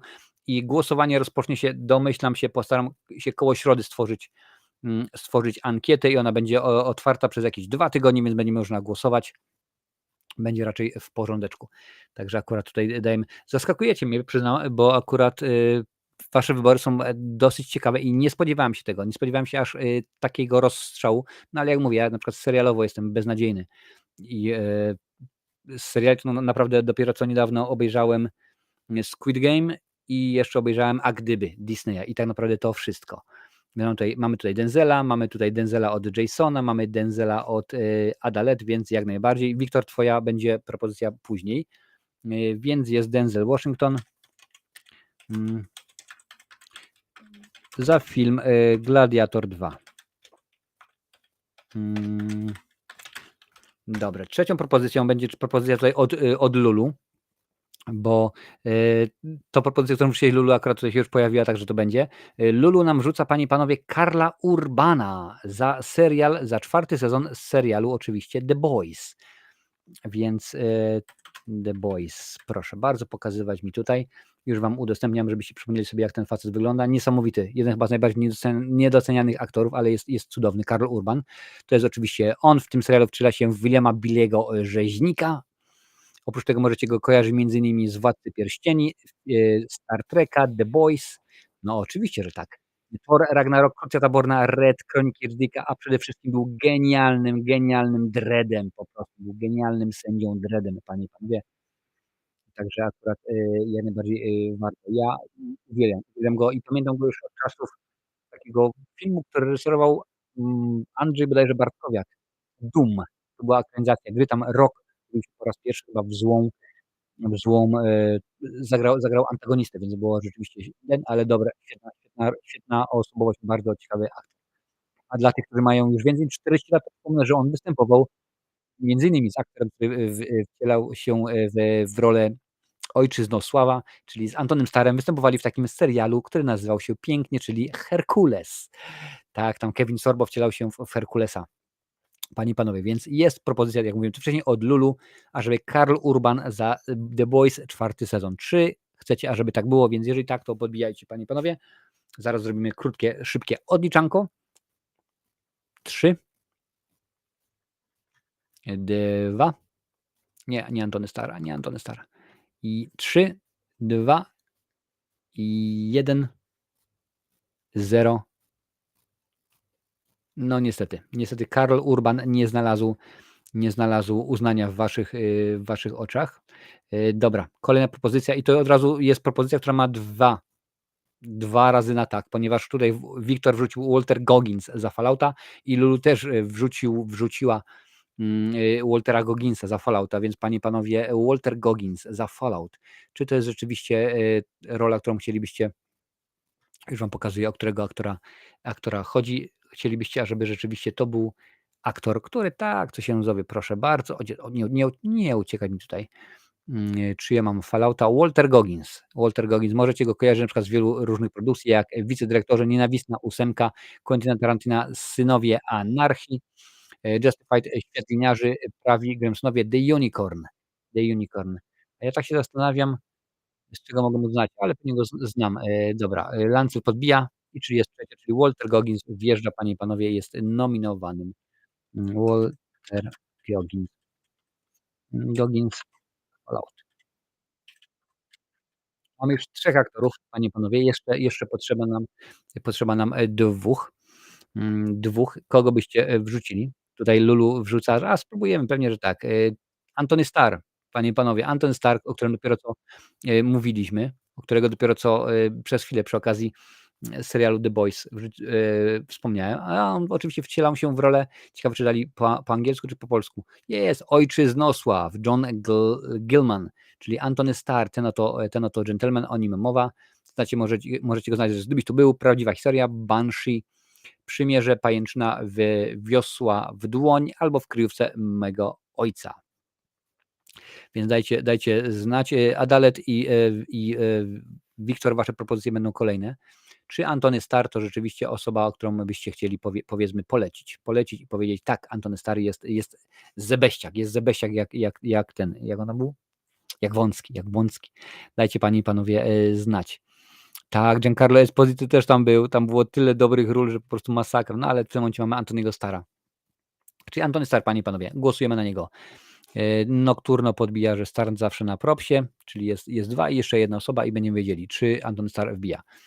3, 2, 1, 0. No niestety, panie i panowie, Antony Starr nie znalazł waszego uznania w waszych oczach, ale tutaj widzę, że są kolejne propozycje i od razu wrzucamy. Od Adalet jest propozycja Nicolas Cage, Kod Zła, Kinga Grzesik, Kod Zła i Jason Kruger, Nicolas Cage, Kod Zła, więc Nicolas Cage, nawet nie musiałem nic sklepywać, Nicolas Cage jest. Nicolas Cage, Kod Zła. Dobra, i 5. propozycja. Panie i panowie, tutaj widzę, że gdzieś się już pojawiło wcześniej i to muszę wynaleźć. Tak, jak najbardziej. Od Wiktora jest, od Wiktora Jędrzejewskiego. Hiroyuki Sanada za Shoguna, panie i panowie. Świetny, już mówiłem wcześniej, świetny serial, świetna rola, już wam pokazuję, o którego aktora chodzi. Więc jeżeli jesteście za, to po prostu wpiszcie Shogun na czacie, będę wiedział, że jest nominowany. Proszę bardzo, Hiroyuki Sanada, to jest ten gentleman, na pewno kojarzycie go chociaż z Mortala ostatniego. Więc jest tam najbardziej samuraj Zmierzch, Sharaku, przepraszam bardzo, japoński tytuł nie będę nawet próbował przeczytać, ale rzeczywiście można go kojarzyć. Niesamowity aktor, świetna filmowa kariera. Więc jeżeli uznajecie Hiroyuki Sanadę na listę, byście chcieli go wrzucić, to wpiszcie, panie i panowie, na czacie Shogun i odliczamy. Sądzę, że The Boys to powinna być inna kategoria, pisze Lulu. No możliwe, że tak. 3, jest już drugie podbicie. 3, 2, 1, 0 i niestety, bardzo mi przykro, ale jest. Jason wrócił w ostatniej chwili, więc dobrze. Panie i panowie, więc Hiroyuki Sanada wjeżdża na naszą listę. Już tutaj wrzucamy go. Ciach, Shogun. I dobrze, i listę mamy w tym momencie już zamkniętą, panie i panowie. Mamy już listę zamkniętą, nie będziemy się już wygłupiali dalej, bo to oczywiście nie ma rzeczywiście potrzeby. Najlepszy aktor, oto kogo nominowaliście, panie i panowie. Colin Farrell za Pingwina, Denzel Washington za Gladiatora 2, Walter Goggins za Fallouta, Nicolas Cage za Kod Zła i Hiroyuki Sanada za Shoguna. To tak wygląda tak wyglądają wasze propozycje. To ja akurat w międzyczasie, skoro wybieramy to powiem, panie i panowie, że wybieraliście tak, że nominowaliście najlepszy film to Duna część 2, Sonic 3, Deadpool 3, Substancja, W głowie się nie mieści 2, Kaskader, Dziki robot, Biedne istoty, Omen, Początek, Gladiator 2, Civil War zapasowy. Najlepszy serial to Pingwin, The Boys 4. sezon, Idź przodem bracie, Squid Game sezon 2, Fallout zapasowy, Shogun.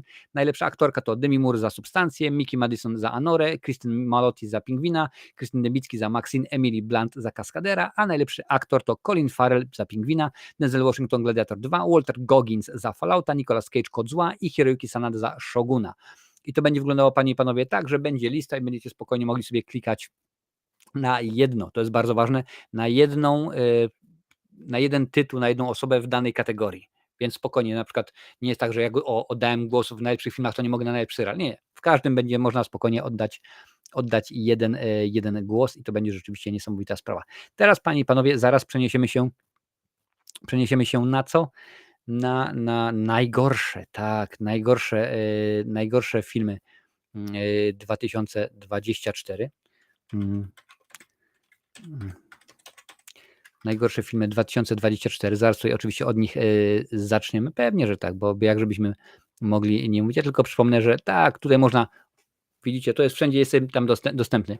Co prawda napisane jest Twitter, ale wiemy, że teraz to się nazywa X, ale spokojnie, to jest Marcinowe Recenzje, to jest grupa na Facebooku, możecie ogarnąć. 15 000 osób obserwuje, dziękuję bardzo. Na Instagramie Marcinowe Recenzje, na Twitterze Marcin, na Facebooku jest jeszcze grupa Marcinowe Recenzje. Też jestem dostępny na Threads i na Blue Sky, tak to się chyba nazywa? Chyba tak. Tam oczywiście wszędzie szukajcie Marcinowej Recenzji, tam się jak najbardziej pojawiam i jestem, panie i panowie. Dobrze, najgorsze filmy i tutaj musimy dokonać oczywiście delikatnej zmiany, bo tak jak mówiłem wcześniej, jest zielono, a ma być czerwono, więc tutaj trzeba troszeczkę zmienić. Wszystkiego po kolei było to, gdzie to w ogóle, co tu się podziało, gdzie tu? Pokaż mi tutaj. Nie, ja nie chcę to. Spokojnie, ogarniemy. To wiemy, że to jest telewizja na żywo, więc będziemy zaraz śmigać. Gdzie jest to? Proszę bardzo. Czy pokazuje się? Proszę no. Nie to. O, to też nie to. A co tu się dzieje? Gdzie to jest? Jest to czerwone? Jest czerwone, proszę bardzo. Jest czerwone. I lecimy, ale skoro tam czerwone, tutaj też czerwone. Co to ma być? Jest paskudna, jest beznadziejna. Dobra, lecimy z najgorszymi produkcjami, panie i panowie. Ojej, będzie się rzeczywiście działo dużo, będzie, mam nadzieję, grubo. Dobra, zaczynamy, panie i panowie, zaczynamy. Oczywiście ta sama zasadność, jeżeli będzie dużo filmów, zrobimy 10, jeżeli będzie mniej, to będzie 5. Najgorsze filmy i słucham waszych propozycji i już widać, co tutaj się wrzucają. I jest Najgorsze Puchatek, część druga. Puchatek, już tutaj sprawdzamy. Puchatek, Krew i Miód, część druga. Panie i panowie, już wam pokazuję. Także wrzucajcie, czy chcecie. Jeżeli chcecie, po prostu napiszcie Puchatek. Żądny mordu Puchatek powraca w towarzystwie nowych przyjaciół, aby zgładzić nie tylko Krzysia, ale wszystkich pozostałych przy życiu uczestników pewnego urodzinowego przyjęcia sprzed lat. Krytycy dali 3,8, widzowie 3,9, ja dałem 7, bo mi się bardzo podoba zwrot akcji, który jest w tym filmie i jak najbardziej. Tu jest Puchatek od Nocturno, tutaj Lulu podbija jak najbardziej, czyli jest Puchatek, Krew i Miód, czyli jeszcze jedna osoba, panie i panowie, daje Puchatka i w tym momencie film wjeżdża na listę nominowanych do nagrody 10 najgorszych. Jason podbił jak najbardziej, więc Puchatek wjeżdża jako pierwszy. Gdzie to tutaj? Nie, no tutaj masz wjeżdżać. Ten se wymyślił normalnie jakiś ciach, pach, prach. Ma być małe. Dobra, Puchatek, Krew i Miód jest, pojawia się. Dobra. Dobra. Teraz druga propozycja tutaj jest oczywiście od Wiktora. Madame Web. Widzicie, macie ją tutaj na obrazku. Czy Madame Web to jest po prostu coś, co chcecie, żeby o tym zapomnieć? Ja już wam pokazuję. A nie wiem, czy wiecie, że Madame Web na przykład miała lepsze otwarcie i zarabia więcej pieniędzy na przykład niż Craven? Jak widzicie, ja ten film krytycy 2,4, widzowie 4,0, ja dałem 1,0, a oznaczało to, że ten film był bluzgany. Bluzgany, tam rzeczywiście poleciałem konkretnie. Lulu, twoja propozycja będzie kolejna. Ten film był po prostu beznadziejny. Nie przypinaj tutaj nic. Był beznadziejny, także bluzgana recenzja, czyli było mnóstwo hu i tak dalej, i tak dalej. I drogi Lincoln musiał to wszystko wypikać. Jest po raz pierwszy od Wiktora. Jest po raz drugi od Jasona Krugera. Więc czy tutaj jeszcze była gdzieś Madame Web? Czy tutaj była gdzieś rzeczywiście Madame Web? Nie było. Dobra, czy jeszcze ktoś mówi, że Madame Web to jest badziewie, którego nie da się oglądać, nie chcemy i po prostu jest źle i bardzo źle. Także nie będziemy się wypowiadać. Dajcie znać. Ja nie widziałem zasadniczo kiepskich filmów, zasadniczo odpuszczałem, a nie głosuję, a filmy, których nie widziałem, choć w fragmentach, nie głosuję. No i bardzo dobrze, bo to rzeczywiście trzeba głosować na filmy, które się widziało i były albo dobre, albo były beznadziejne. Na web, na szyję, ależ pięknie to jest zapisane, panie i panowie. Czy Madame Web? Piszę po prostu web. Jeżeli według was to jest produkcja beznadziejna i niech spada na drzewo i szkoda po prostu strata czasu na tęże produkcję, bo no, taka jest wasza opinia. Mamy od Wiktora i mamy od Jasona, panie i panowie, więc zaczynamy odliczanie. A jeżeli nie, to będę bardzo zaskoczony, jak Madame Web nie będzie na tej liście. 3, 2, panie i panowie, 1, 0. No i nie uwierzycie, ale stwierdzicie, że Madame Web nie jest tak beznadziejnym filmem, ażeby pojawiła się na liście, więc Madame Web się nie pojawi? Nie, no jest. Pojawił to Bartosz, wpisał Madame Web. Dobra, mamy Madame Web. Madame Web, dobra. Trójeczka, co będzie trzecie? Tutaj wcześniej już tutaj było napisane. Tak, Lulu wrzucił albo wrzuciła Borderlands, panowie i panie. Borderlands. Tak, no rzeczywiście ten film to po prostu była masakra. 2,7 od krytyków, 4,6 od widzów, ja dałem 3,0. Eli Roth robił, mimo że tak naprawdę, uwierzcie mi, Eli Roth tam nie miał z reżyserem nic wspólnego, bo on zrobił film Erkę, no ale studio stwierdziło, że chcą coś innego i pozmieniali. O tym wszystkim mówię oczywiście w recenzji. O nie, bo tutaj się wleczą prawo autorskie. Kate Blanchett, Kevin Hart, Edgar Ramirez, Jamie Lee Curtis, no rzeczywiście obsada iście gwiazdorska, trzeba powiedzieć. Jack Black, oczywiście głosowo, ale czy według was Borderlands to jest po prostu dno dna i szkoda gadać? Już tutaj przewijam sobie czat. Czy tak akurat uważacie, panie i panowie? Wiktor podbija Borderland, czyli jeszcze jedna osoba i wiemy, że Borderland to jest po prostu dno dna. To można zobaczyć, widzę gdzieś na VOD, oj, na Amazon Prime, na Rakutenie, na Cineman, na Premier Canal Plus, na Play Now, na Apple TV, TVP, VOD, TV Smart i na Playerze. Także akurat tam wszędzie to można Borderlands zobaczyć. Mamy Borderlands po raz drugi, więc panie i panowie, Borderlands po raz pierwszy. Borderlands po raz drugi. A dalej twoja propozycja będzie kolejna? W sumie bardziej to jest film irlandzki, ale niech będzie. I Borderlands, panie i panowie, po raz trzeci. I nie ma. Nie ma Borderlands. Nie znalazło waszego uznania na tyle, żeby pojawić się na liście najgorszych filmów. Znaczy on się u mnie się pojawia, u mnie się pewnie się gdzieś tam pojawi, więc jak najbardziej. Dobra, więc The Borderlands smyka. Nie ma Borderlands. Panie i panowie, już patrzę, co może być dalej, co wy wrzucaliście. Od Adalet propozycja jest The Watchers.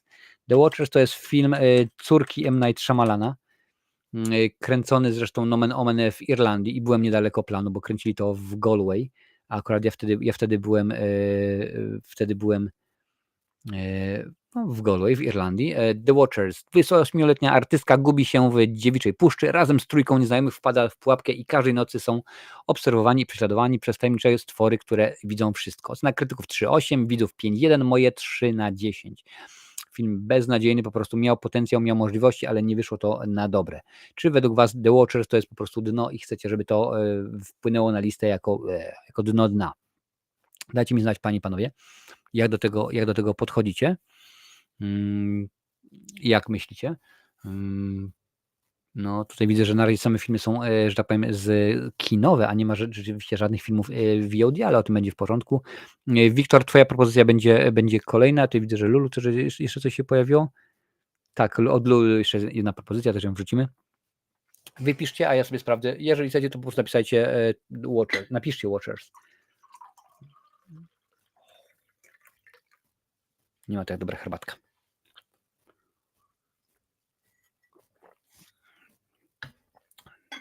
Ty tutaj, dobra. Co tutaj się dzieje? Panie i panowie, odliczamy The Watchers. 3, 2, 1, 0. No i bardzo przykro, że The Watchers takim jest słabym filmem, że nawet nie trafi na listę 10 najgorszych według was. I teraz propozycja od Wiktora. Od Wiktora, czyli Kruk. Nowy film Kruk, panie i panowie. Kruk. Gdzie to jest? Tak, jak najbardziej. Z Billim Skarsgårdem, tak? On chyba występował w tymże filmie. Tak, Bill Skarsgård. Miał bardzo pracowity rok, bo to i Nocturne, Nosferatu teraz. Panie i panowie, Bill Skarsgård, FK Twigs, Danny Houston i kilka innych osób oczywiście. Kruk. Ocena krytyków 3,5, ocena widzów 5,0, moja 3/10. Kruka można zobaczyć, panie i panowie, w tym momencie na Prime Video, Rakuten Cineman, Premier Canal Plus, Play Now, Apple TV, TVP VOD, TV Smart i Player, więc rzeczywiście mnóstwo produkcji, mnóstwo miejsc. Więc Kruk, czy Kruka byście chcieli, panie i panowie, znaleźć na tej liście? Dajcie znać. Nocturno wiem, rzuciłeś The Watchers, ale to po prostu byłoby 2 osoby i cały czas brakuje. Także się już nie liczy. Czy Kruk to jest rzeczywiście dno dna i tyle. Jeżeli nie będzie pełnej listy, to ja po prostu coś tam dorzucę, ja uzupełnię i to akurat nie ma z tym problemu. Coś się wymyśli, panie i panowie. Teraz, jeżeli Kruk jest zły, to piszę po prostu Kruk na czacie.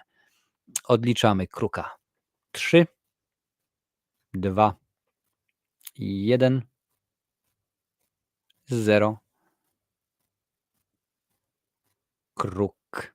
No, Kruk się też nie znalazł na liście.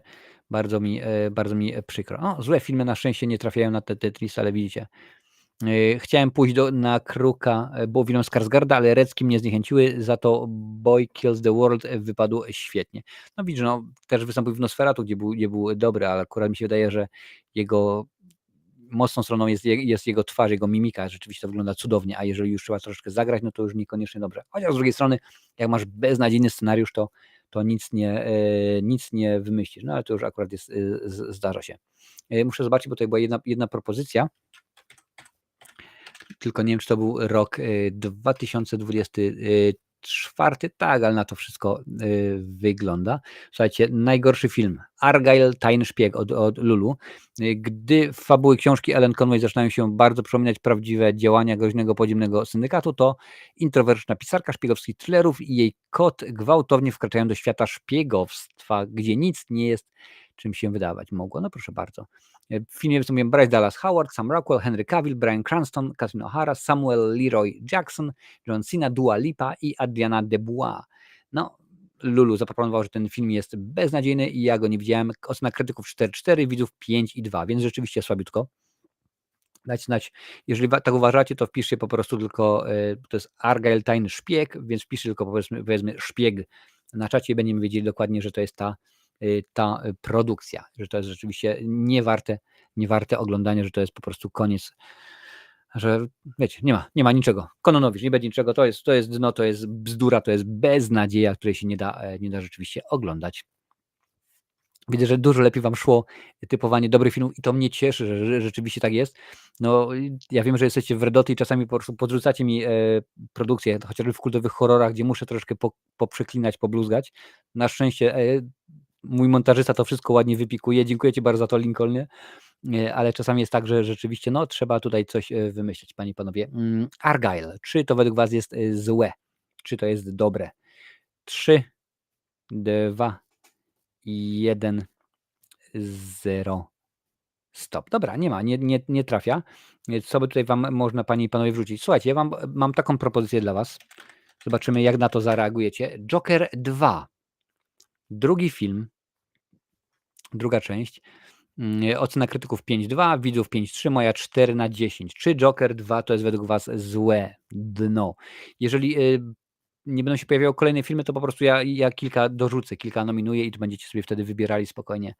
Więc dajcie znać, czy Joker jest zły. Harleen Quinzel, psychiatra w szpitalu Arkham, zakochuje się w tajemniczym pacjencie Jokerze. Razem, jak tajemniczym pacjencie Jokerze, niech będzie. Razem próbują uciec z zakładu psychiatrycznego, niosąc ze sobą burzliwy romans pełen szaleństwa i niebezpieczeństwa. No akurat rzeczywiście tak to jakoś może wyglądać, tak mi się wydaje, no ale to już jest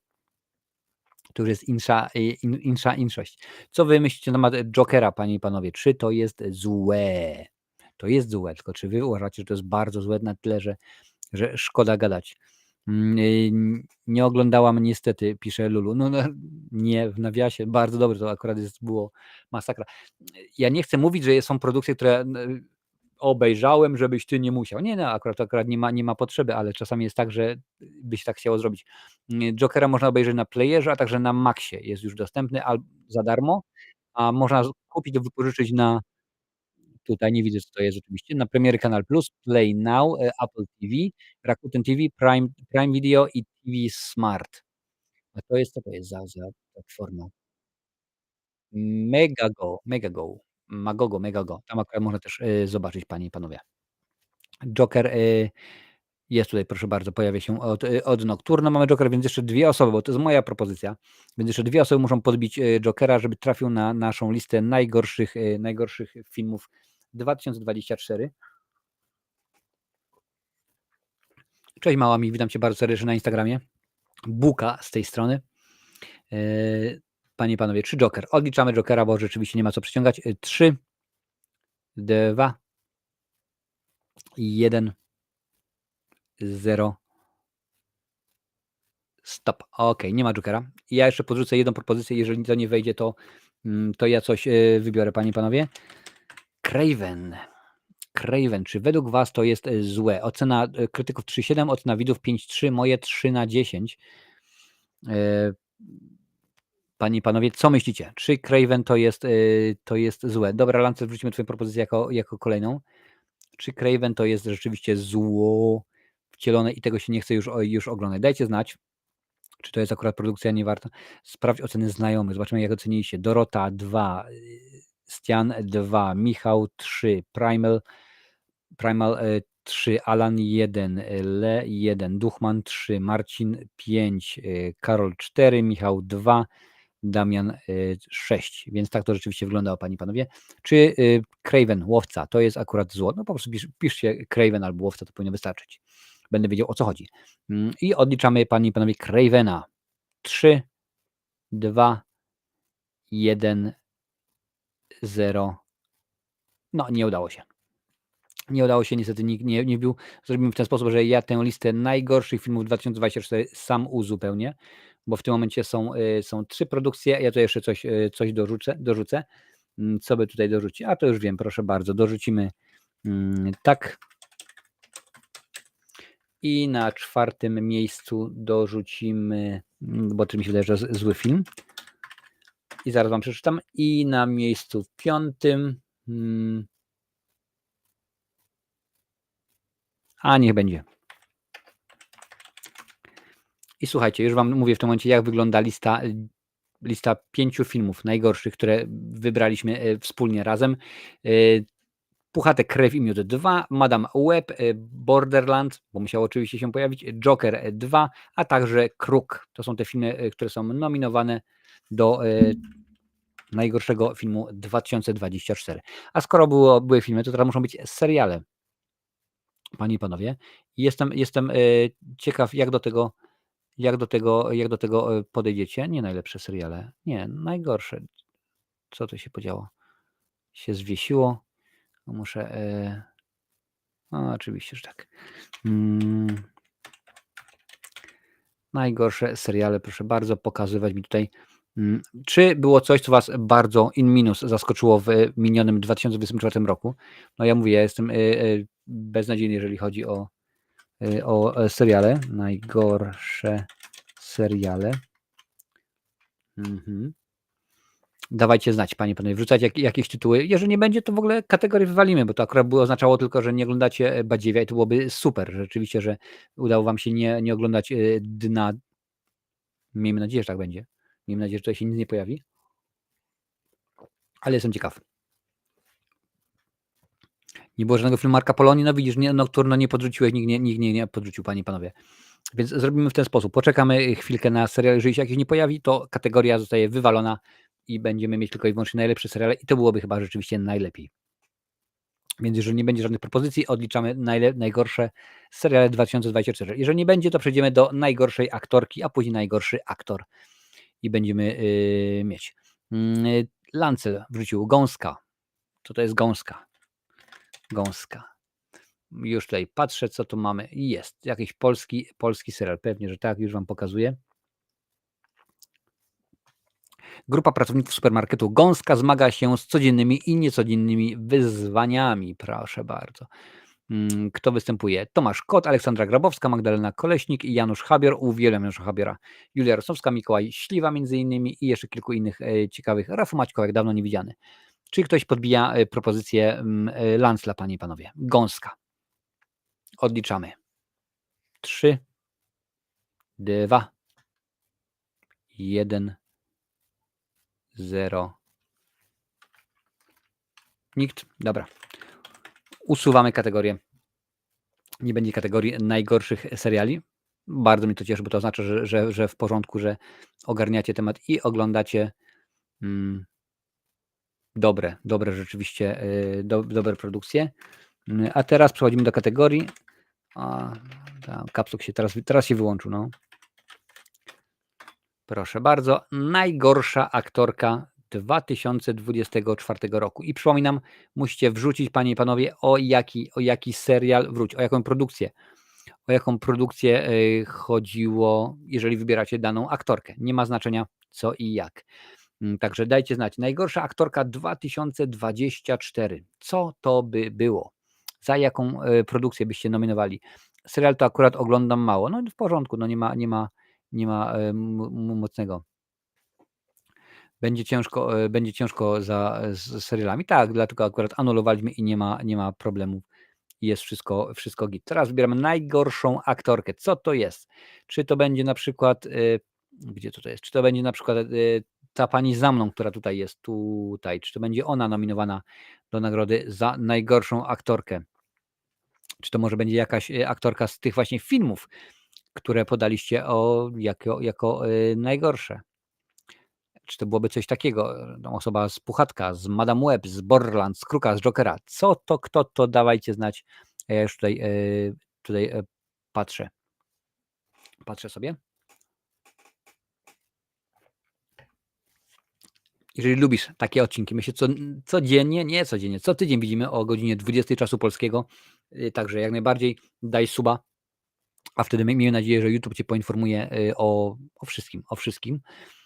Chyba że akurat jest na Facebooku, czy tam na Twitchu, czy na innych platformach, tam też akurat włączaj wszelkiego rodzaju przypomnienie. Dakota Johnson za Madame Web. No to nie mogło być inaczej, rzeczywiście, bo to film jest słaby. Cześć Ormando, witam cię bardzo serdecznie. Wybieramy najgorszą aktorkę, inaczej, wybieramy nominację do najgorszej aktorki 2024. Tutaj mamy, propozycja jest Dakota Johnson. Jeżeli uważacie, że Dakota jest beznadziejna, w Madame Web napiszcie na czacie Dakota i będzie ona nominowana, bo to jest rzeczywiście masakra. Nocturno wrzucił, także zobaczymy. Nie wiem, czy to ma sens, bo jesteśmy koneserami, pisze. No zobaczymy. Lulu, twoja propozycja będzie kolejna. Więc słuchaj, jeżeli się będzie tak składało, że nie będzie zbyt dużo, no to pewnie, że tak. To kategorię znowu usuniemy. To akurat nie ma żadnej propozycji. Ale czy Dakota Johnson, panie i panowie, za Madame Web, to jest to, czego oglądać już więcej nie chcecie, bo rzeczywiście jest złe, jest bardzo złe, jest koszmarne. Gdzie ona tutaj się pojawia? Dawaj mi tutaj Borderlands The Watcher. Jest, mam dla was Dakotę Johnson. Tak się zastanawiam, czy ona w ogóle w czymkolwiek była dobra, w czym ona w ogóle wystąpiła, że tak powiem. Sprawdzimy już tutaj ją tutaj. 50 twarzy Greya, o ja, Suspiria. Ciemniejsza strona Greya, The Social Network, 21 Jump Street, Pakt z Diabłem, Need for Speed. Jak to robią single? Takie są propozycje z Dakotą Johnson. Zdobyła 2 nagrody Złotej Maliny i innych 5 nagród. No różnie. Proszę bardzo, od Kingi jest Dakota.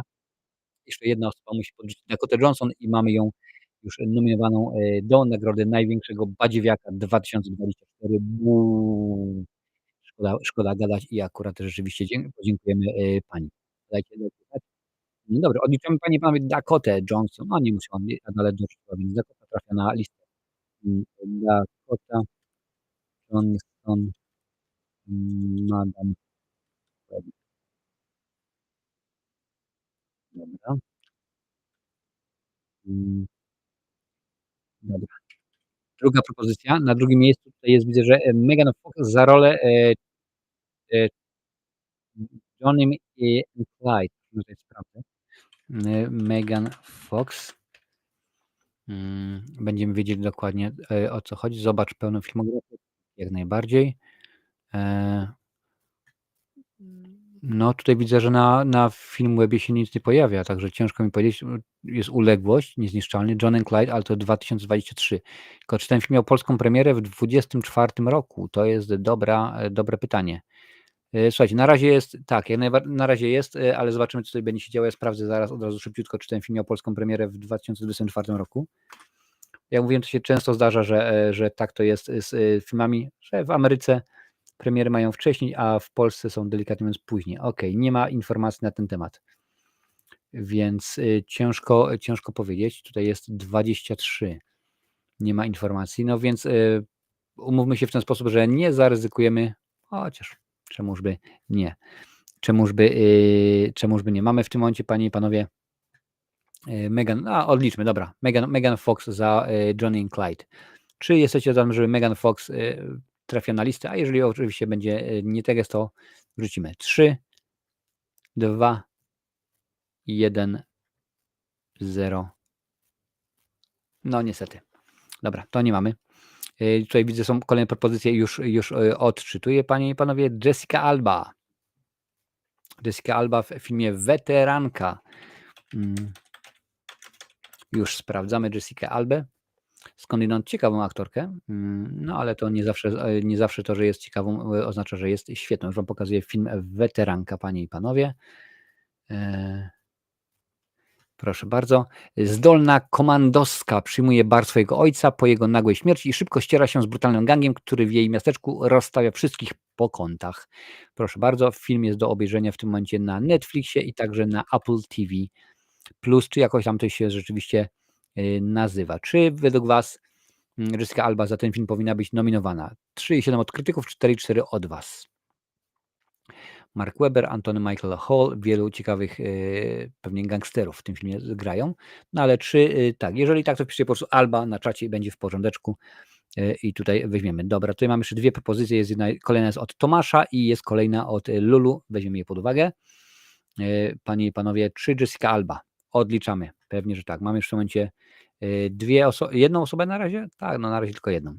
3, 2, 1, 0. No, Jessica Alba nie uznała nie znalazła uznania, ale kolejna rola to tak, to tym razem Halle Berry, panie i panowie, za film Związek. Związek, już tutaj patrzymy. Jest to film, w którym partnerował jej Mark Wahlberg, jeżeli pamięć mnie nie myli, a wydaje mi się, że akurat jeszcze nie jest tak najgorzej. Nie mi pamięć. 5-0 od krytyków, 5-1 od widzów. Moja ocena to 4/10. Jest to film z Netflixa. Zwyczajny budowlaniec z New Jersey zmienia się w asa wywiadu, gdy dawno niewidziana licealna sympatia zaciąga go na misję szpiegowską oczywiście. Mark Wahlberg, Halle Berry, J.K. Simmons, więc rzeczywiście obsada ciekawa jest jak najbardziej. Także dajcie znać, czy Halle Berry. Jeżeli tak, to napiszcie po prostu Halle albo związek, albo Berry, obojętnie, będziemy w tym momencie mieli przegląd cały. Tutaj jeszcze widzę, są kolejne propozycje, także zaraz będziemy jeszcze podrzucali. Ciężko, co? Ciężko wybrać te najgorsze. Zobaczmy, jakie są oceny tutaj ludzi. Bartek 8, Łukasz 6, Adi 4, Rafał 6, Marek 5, Michał 4, Tomasz 3. No więc rzeczywiście taka średnia 3-4 jakoś tak wychodzi, więc w porządku. Halle Berry za związek, panie i panowie. O, mało już nie nacisnąłem. Halle Berry 3, 2, 1, 0. Nie ma Halle Berry. Bardzo mi przykro. Patrzymy tutaj. Jest kolejna propozycja od Lulu. To jest akurat trzecia część, tak? Trzecia część produkcji, którą proponujesz. To tym razem propozycja jest taka, ażeby nominowana była, panie i panowie, Lauren Lavera za film Terrifier 3, za rolę Sienny Shaw. O tą aktorkę chodzi. Znana m.in. z dwójki, The Well, Terrifier 4, jak widać, Kasztan, Waterlands, Clinton, Fides. Lauren Lavera. Czy rzeczywiście jest zła? Zła do szpiku kości, panie i panowie. Odliczamy. 3, 2, 1, 0. No nie ma. Coś się nie możemy zgrać rzeczywiście z tymi najgorszymi. Mamy tu dopiero tylko i wyłącznie Dakotę, no ale zobaczymy. Kto tutaj jeszcze coś podrzucił? Proszę bardzo. Tomasz, Kate Beckinsale w filmie Niezniszczalna. Już tutaj patrzę. Kate Beckinsale w filmie Niezniszczalna. O niej tym razem będziemy mówili. Już tutaj patrzę. Niezniszczalna. Tak, film Niezniszczalna. 4,7 od widzów. Avery Graves pada ofiarą szantażu ze strony terrorystów, co zmusza ją do zdrady własnego kraju, aby uratować porwanego męża. Można zobaczyć, pewnie, że tak. Amazon Prime Video, Rakuten TV, Cineman, Premiery Kanal Plus, Play Now, Apple TV, TVP VOD, TV Smart i Player, panie i panowie. Czy to rzeczywiście jest coś, co was rusza? Dajcie znać. Czy Kate Beckinsale? Jeżeli tak, to wpiszcie Kate. Ciężko widzę, że idzie uzupełnienie tej listy najgorszych postaci, no ale to akurat nie dziwię się. Dobrze, cieszy mnie, że wybieracie raczej te produkcje lepsze. 3, 2, 1, 0. Stop. No, tak, Tomaszu, wiem, że głosuje, a potrzeba 3 osoby. Nie ma niestety. Ale co powiecie na przykład na Lady Gaga? Za Jokera 2. Czy według was Lady Gaga jest słaba, jest zła? Jak to uważacie?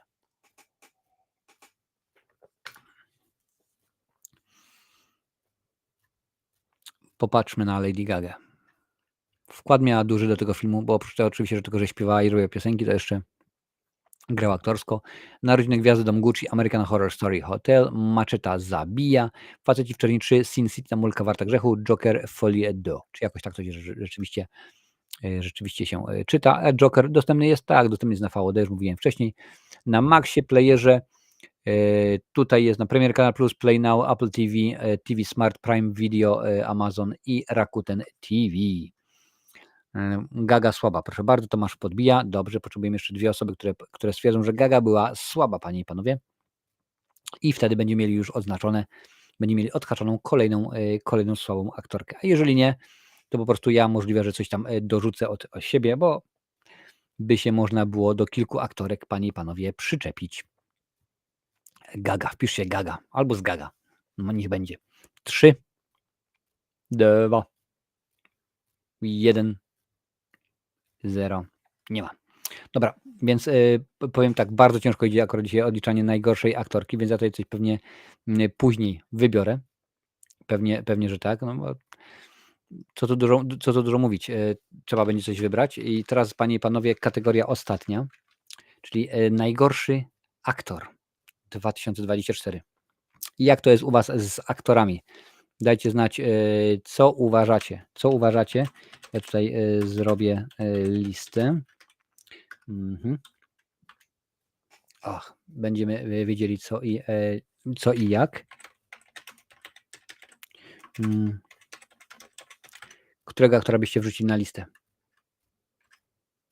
Taką, że zło, że dno, że po prostu aż się nie chce się oglądać,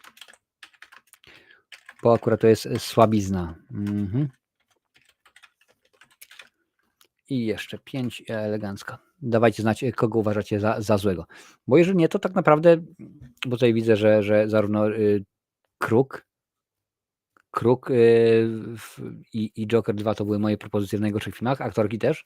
Możliwe, że coś po prostu weźmiemy i inaczej to potraktujemy i będziemy wiedzieli co i jak, panie i panowie. Tomasz mówi, że Wahlberg za cokolwiek w 2024. Nie no, Wahlberg akurat nie jest tak najgorszy, ale jeżeli uważacie, że Wahlberg jest zły, to wpiszcie Wahlberg. Proszę bardzo, pewnie, że tak, na jaja. Niech będzie. Najgorszy aktor. Tutaj sobie zaznaczę. Ciach, proszę bardzo. I numer 1. I kogo byście wrzucili, panie i panowie? Kogo? Czy podbijacie Wahlberga? Jeżeli tak, to dawać Wahlberga. Zobaczymy, w czym on tam wystąpił. Bo oczywiście oprócz tego, że wystąpił w tym filmie Związek, zaraz zobaczymy, gdzie się jeszcze pojawił. Proszę bardzo, ciach, pach, prach, Mark Wahlberg. Już patrzymy w pełną, zobacz pełną filmografię. Tak, dać mi pełną filmografię. 2 produkcje. Mój pies Artur, 3 aż, no. Już wam pokazuję. Już wam pani pokazuję. Związek, Mój pies Artur i Play Dirty. Także jeżeli chcecie, to Marki Wahlberg dawaj znać. Czy on jest akurat aż tak zły i chcecie go wywalić stąd na maksa, bo szkoda czasu i szkoda akurat jego, ażeby tutaj oglądać, bo boli, bo po prostu delikatnie mówiąc boli to, że on się tutaj pojawia, panie i panowie. Dajcie znać. Odliczymy Wahlberg 3, 2, 1. Widzę, że czat zamilkł, tylko Tomasz Jabłoński jest aktywny. Niech będzie. Eric Bana, panie i panowie, to się pojawi. Eric Bana za film Ofiarowanie. No rzeczywiście. Sekundkę, muszę pewną rzecz ogarnąć. No wiadomo, że akurat trzeba. Co myślicie, czy Eric Bana powinien dostać bana? Dajcie znać, jak uważacie. Tutaj sobie ogarnę. No klikaj się, proszę bardzo. Jest, poszło.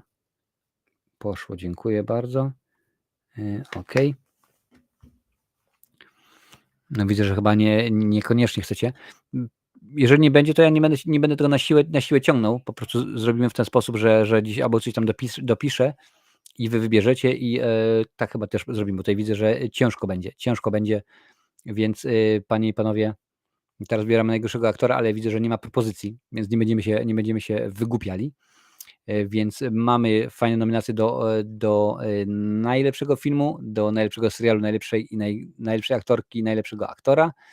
No i tutaj widzę, że z najgorszymi już było słabo, więc możliwe, że po prostu tutaj będziemy kombinować, albo ja wrzucę jakieś propozycje, panie i panowie, albo po prostu zrobimy w ten sposób, że absolutnie usunę wszystkiego rodzaju najgorsze kategorie, bo skoro to nie wychodzi, to nie ma co na siłę ciągnąć, to rzeczywiście nie jest nic fajnego. Ja wiem, Tomaszu, że ty wrzucasz, bardzo mnie to cieszy, ale są akurat takie wiesz, postacie, które no gdzieś tam są, pojawiają się, ale to nie są jacyś wybitni aktorzy i te filmy też nie są jakoś super bardzo znane, panie i panowie, więc tak to wygląda. Aktor z drugiego Puchatka, tutaj też właśnie Tomasz rzucił, że Nikolaj Lyon w drugim Puchatku, ten co grał Krzysia. Zapamiętam to i jak będę ewentualnie tworzył listę, sprawdzę, to będzie w porządku.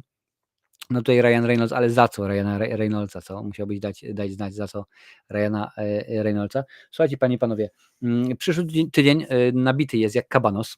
Jest jak najbardziej napakowany jak kabanos. We środę oczywiście kolejny kultowy horror, czyli tym razem Dzieci Kukurydzy 3 bodajże. Jutro postaram się, albo będzie Squid Game, albo A Gdyby. Tak, rzeczywiście.